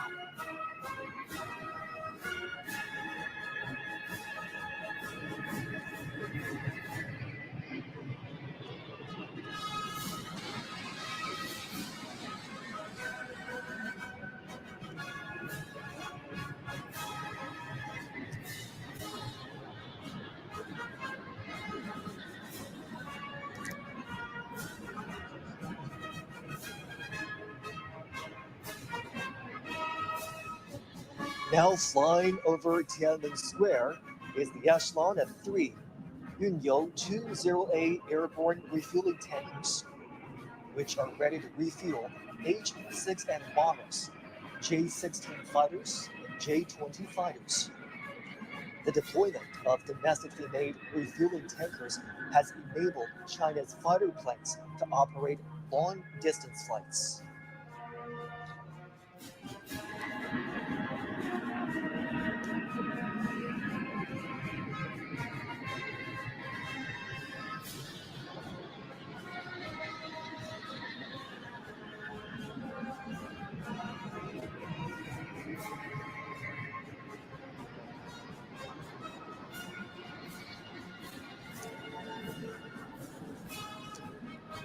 Now approaching are 2 V formations of fighter jets that include J-16D, J-20, J-35A, J-20S, and J-20A.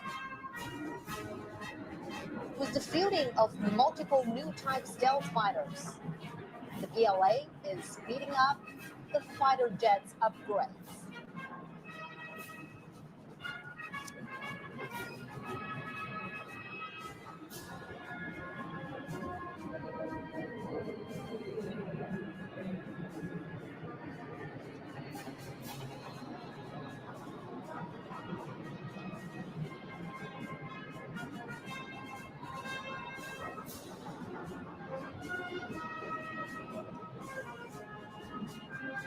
Now, above in the sky is the echelon of carrier-based aircraft composed of two V formations of J-15DH, J-15DT, J-35, and J-15T carrier-based aircraft. From ski jump takeoff to catapult takeoff, and from a single type to multiple models, China's carrier-based aircraft has undergone a leapfrog development.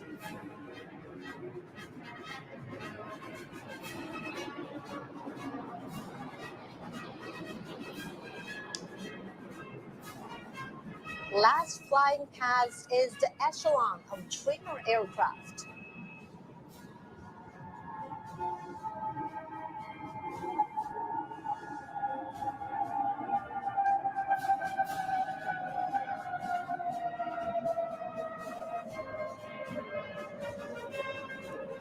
Seven J-10 aerobatics planes stage an aerial display of 14 colored smoke trails, symbolizing the 14 years of war of resistance against Japanese aggression and the bright prospects of over 1.4 billion Chinese people striving for national rejuvenation.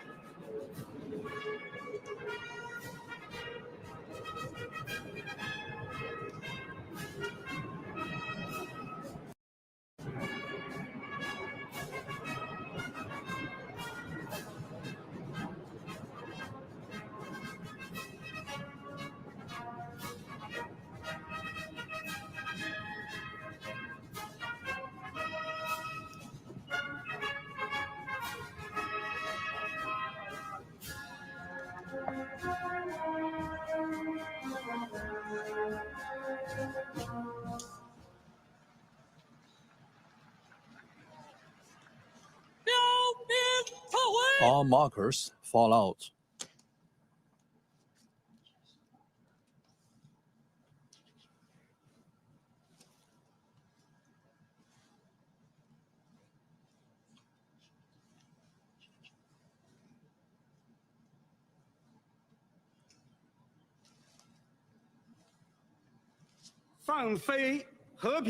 Release the peace staffs.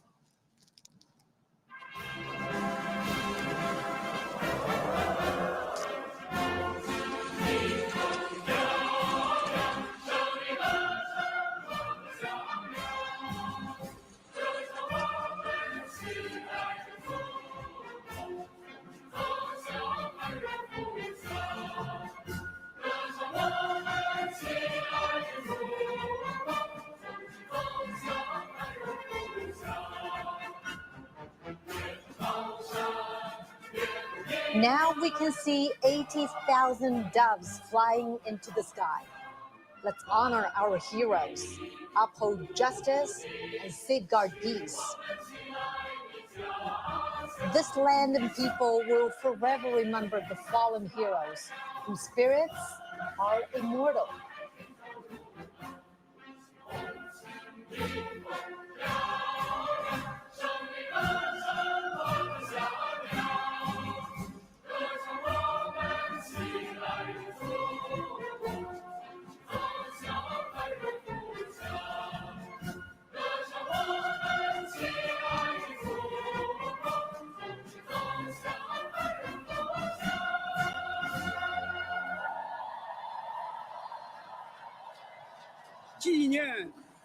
The commemoration of the 80th anniversary of the victory of the Chinese People's War of Resistance against the Japanese aggression and the World Anti-Fascist War has now concluded.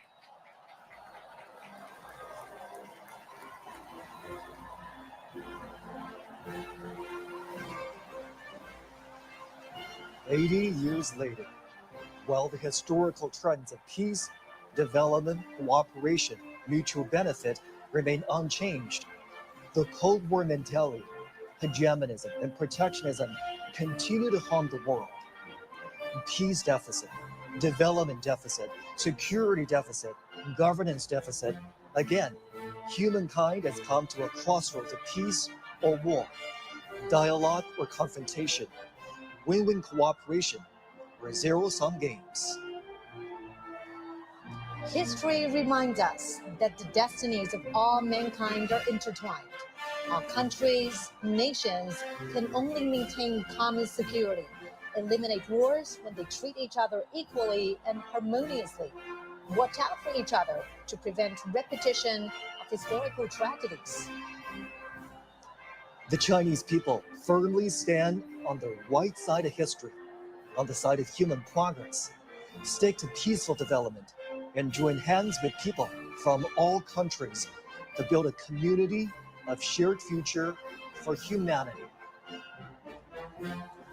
The trend of Chinese national rejuvenation cannot be stopped.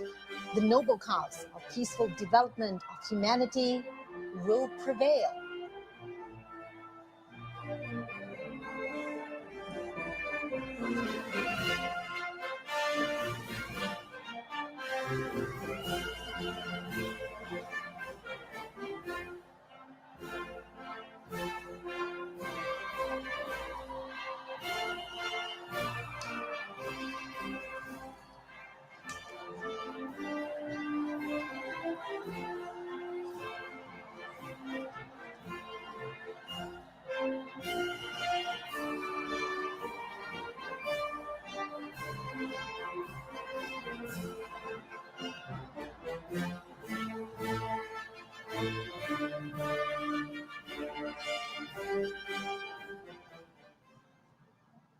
Well, what an impressive commemoration we have just watched there. Absolutely. Chinese President Xi Jinping made a keynote speech, and there was a grand military parade featuring marching soldiers, armored columns, and aerial units. The meticulous planning and precise execution of the military parade is nothing short of incredible. Soldiers marched at a precisely according to Chinese military's new model of forces application, such as joint command, operations, and support. We've seen various types of military vehicles and armaments organized to reflect their functions in live combat. Many of them have been shown to the public for the first time. We also saw various types of aircraft flying over Tiananmen rostrum, showing the development of China's air combat capabilities. And now let's hear from our studio guests who've been with us throughout the morning. Gentlemen, I want to get your first impression of this commemoration, some new tech, new structure. What are some of the most notable progress you've noticed from the transformation of China's military over the past decade? Thank you, Mama. I have been attending all this parade from here ever since 2009. So therefore, for me, it's really eye-opener to see how we have advanced. Yeah. So on this show, I believe all the big stuff, right? Those ICBMs are what we have seen before. So they are really impressive, but they are just what we have seen before. But I believe the JL3 sea-launched ICBM is something new, which should be the ICBM that has the longest range, launching from under the sea. So that is really something impressive.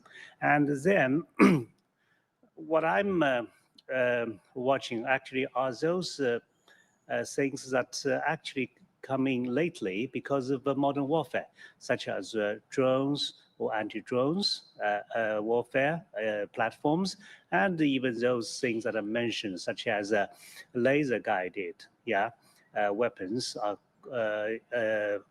targeting at low altitude targets, magnetic weapons, laser weapons. These things definitely are new.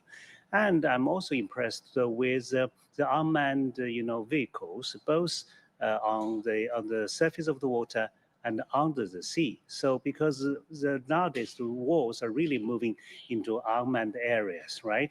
So I have always argued that nowadays, in terms of AI, probably just the two countries are the dominant nations, that is China and the US. So I believe in the future, actually I see how the international arms market would become.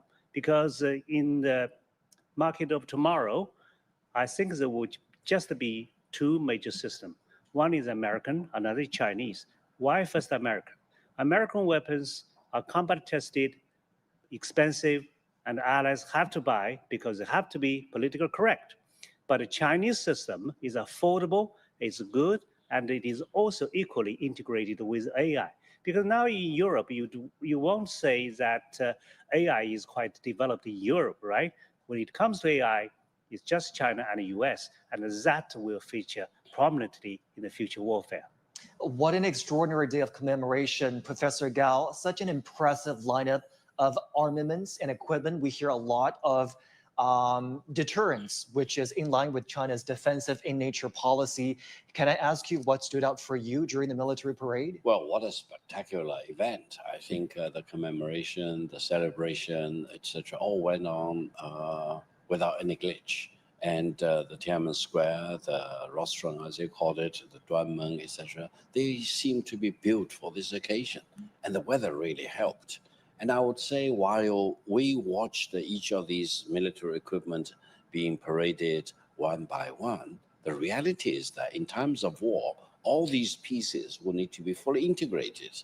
I've called it the complete integration of the space, the sky, the Air Force, the ground force, the naval force, the submarines, etc., plus all the cyberspace and now AI. It will be fully integrated into a seamless web.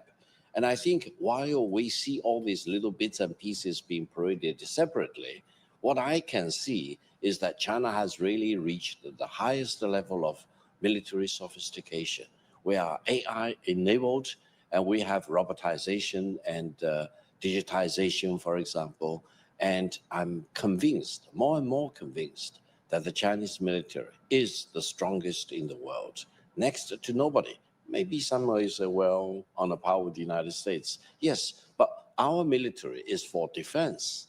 We defend our motherland, and we have no intention of invading other countries or launching our military to other parts of the world for conquering other countries, etc. So in terms of defending the motherland, defending sovereignty, and defending territorial integrity, the Chinese PLA is the strongest in the world, backed by all this very sophisticated, very modern, digitized, AI-enabled military equipment of all kinds. This is indeed a moment of national pride, gentlemen. While addressing the gathering, Chinese President Xi Jinping called on all nations to eliminate the root causes of war and to ensure the tragedies of history are never repeated. 历史警示我们，人类命运休戚与共。 History cautions us that humanity rises and falls together only when all countries and nations treat each other as equals, coexist in peace, and support each other. Can we uphold common security, eradicate the root cause of war, and prevent the reoccurrence of historical tragedies? I want to get some thoughts on this part of the speech from the Chinese president, Mr. Zhou. The Chinese president, they are emphasizing on equality for all, which is a recurring message from the Chinese president, when he was attending the SCO summit in Tianjin, when he was addressing the nation and the world at the commemoration today. Help us understand this concept, this message of equality for all. Well, I think equality for all really has a lot to do with his idea of global governance, right? People talk about global governance because it can also be a kind of lip service. But when China talked about global governance, it is supported by concrete proposals like Global Development Initiative, which is supported by Belt and Road Initiative, right? And the Global Security Initiative, which is supported by PLA's global deployment on just humanitarian areas. Because if you look at the PLA, you would find that the PLA overseas is just doing something humanitarian, be it peacekeeping, counterpiracy, or disaster relief. Just now, Victor has correctly mentioned the primary role of the military, that is territorial defense, defense of sovereignty. But for China, the major power, actually it has two more things to do. One is your overseas interest is ubiquitous now, so you have to safeguard, you protect your overseas interest, such as our Operation Gulf Aden is just for that. And then you have to show the international responsibilities because you're a major power, and even if that is a price you have to pay. So, for example, again, if I talk about counterparacy in the Gulf of Aden. It's a perfect example of how PLA Navy has been managing right from beginning of blending these two missions together, protecting Chinese ships and also foreign ships. So this is what PLA has to do in the future, 3 in 1. All right, gentlemen, do stay with us here on the program. We'll be back with you in just a moment. Chinese President Xi Jinping says China will adhere to the path of peaceful development. He made the remarks while addressing a gathering held in Beijing to mark the 80th anniversary of the victory in the Chinese People's War of Resistance against Japanese aggression in the World Anti-Fascist War.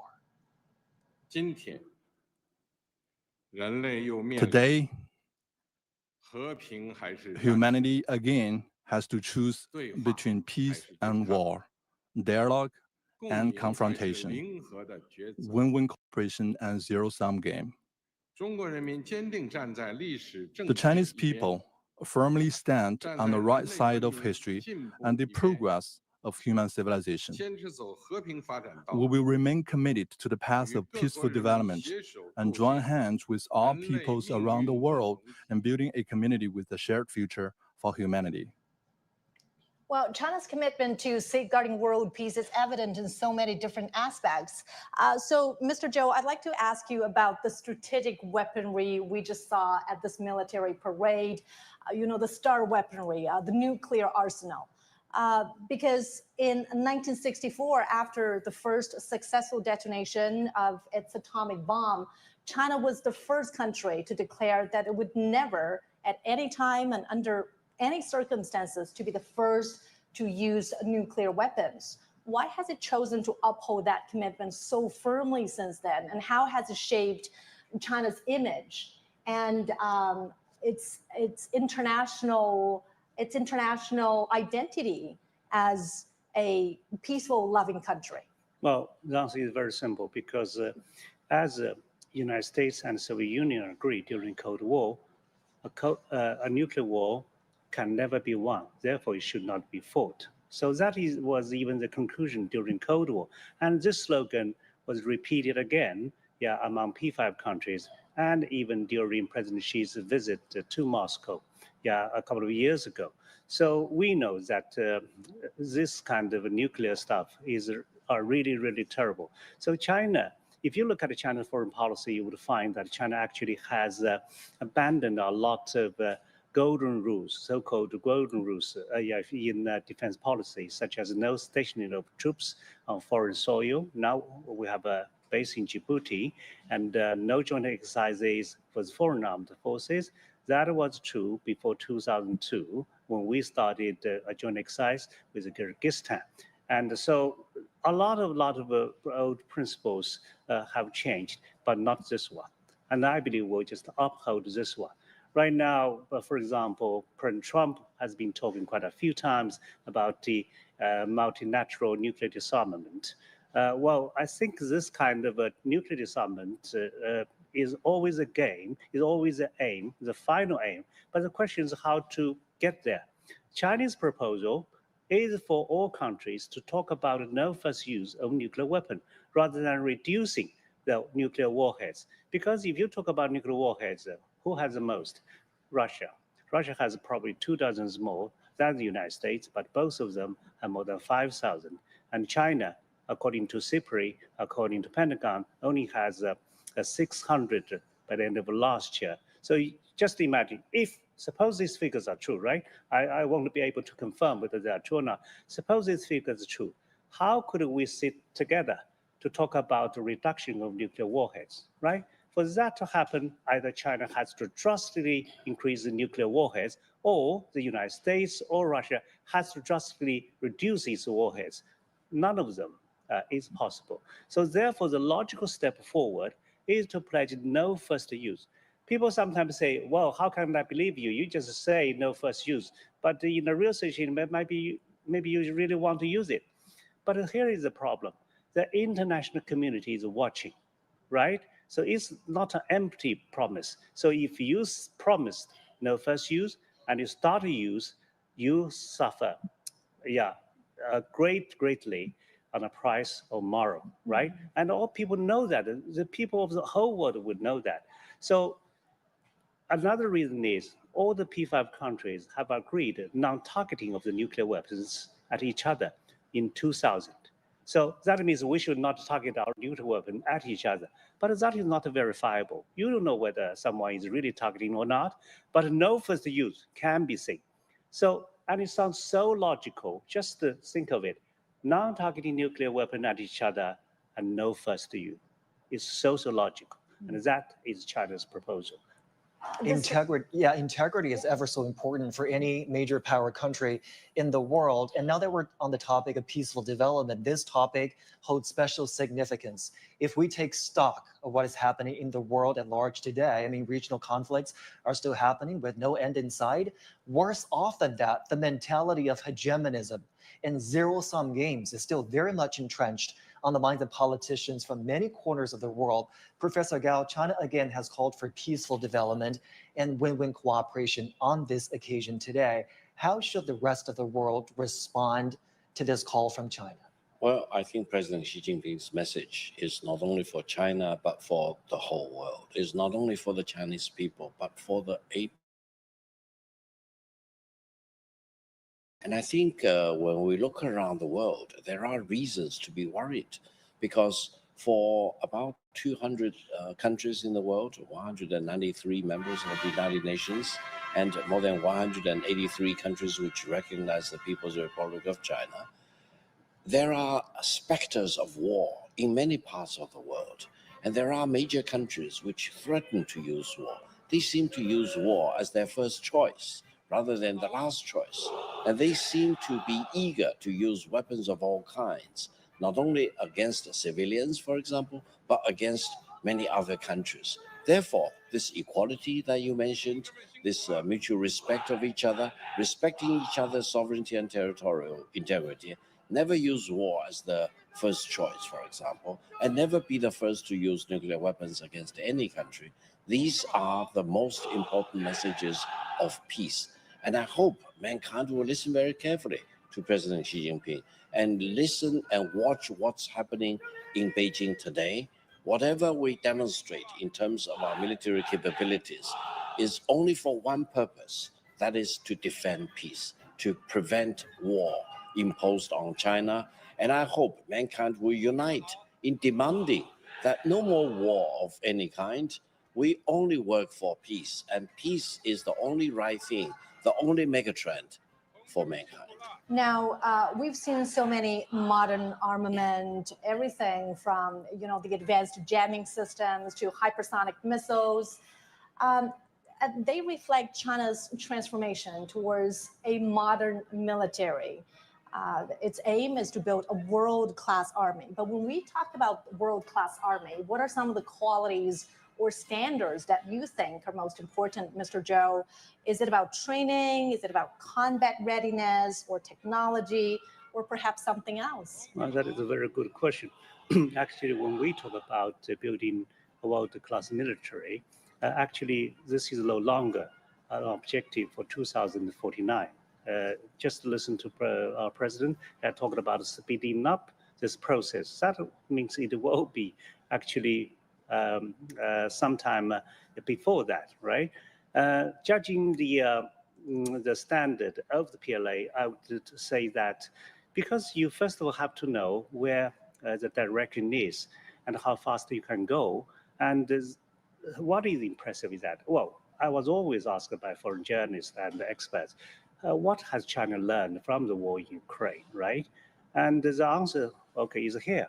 You see, because these weapons are already deployed weapons, it reflects what we have learned and what we have actually prepared.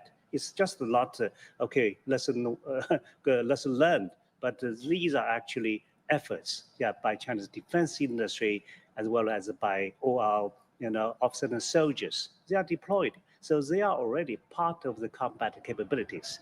So this is most important. It shows how we're keeping pace with the latest development in modern warfare. I just give you an example.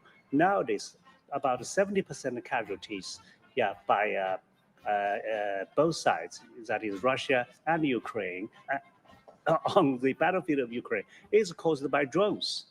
And according to CNN, in one night assault, Russia could send over 700 drones, for attack. So that shows how important these kind of unmanned warfare has become.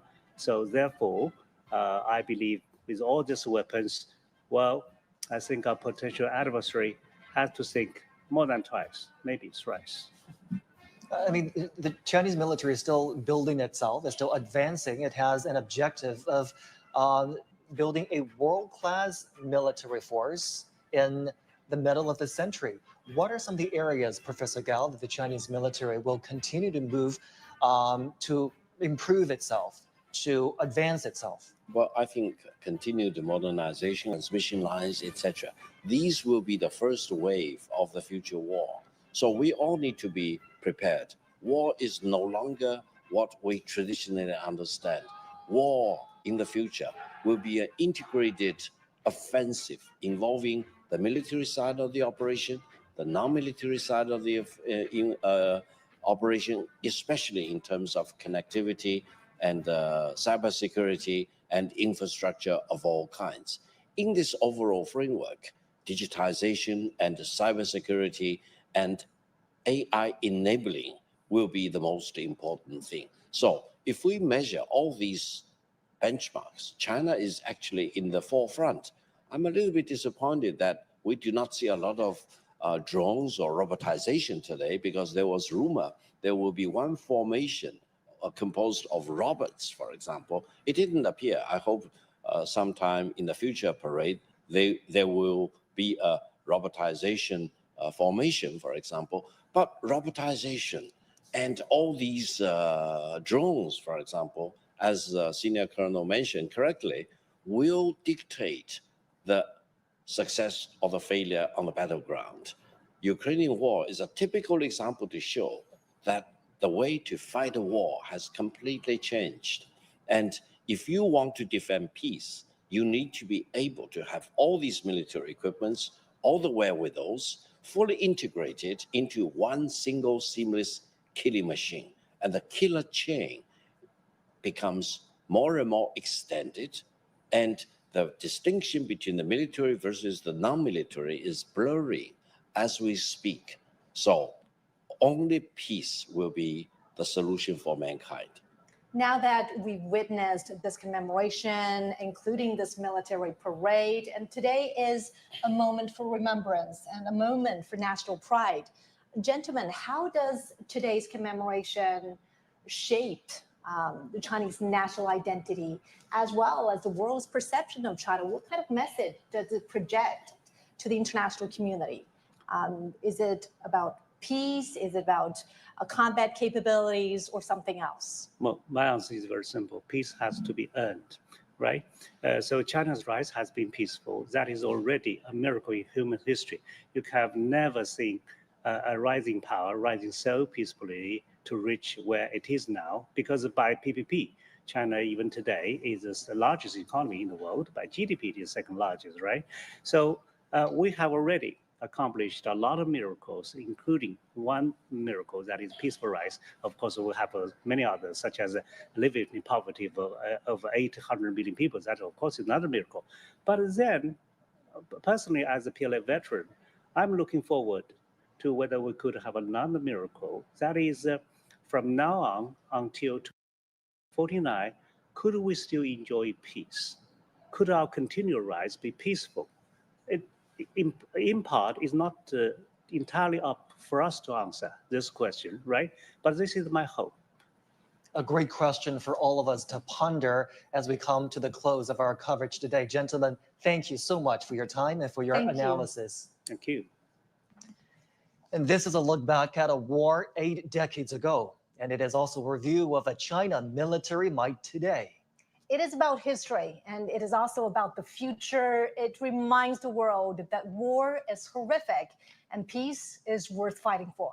We want to thank you so much for joining us on our special coverage of the 80th anniversary of the victory in the Chinese People's War of Resistance against Japanese aggression and the World Anti-Fascist War. I'm Zhong Shi. I'm Wang Mengmang. Before we go, let us once again revisit some exhilarating moments from this historic commemoration.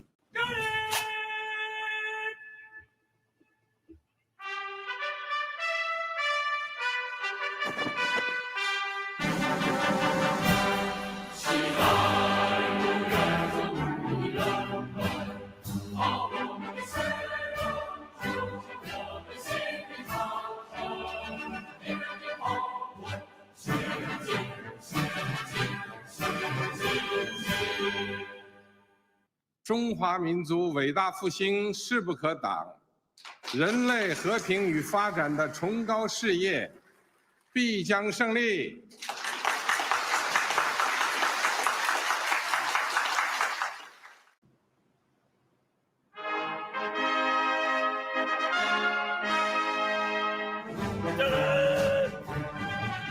同志们好！祝捷好！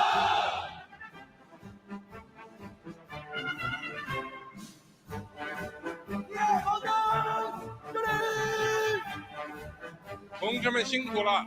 为人民服务！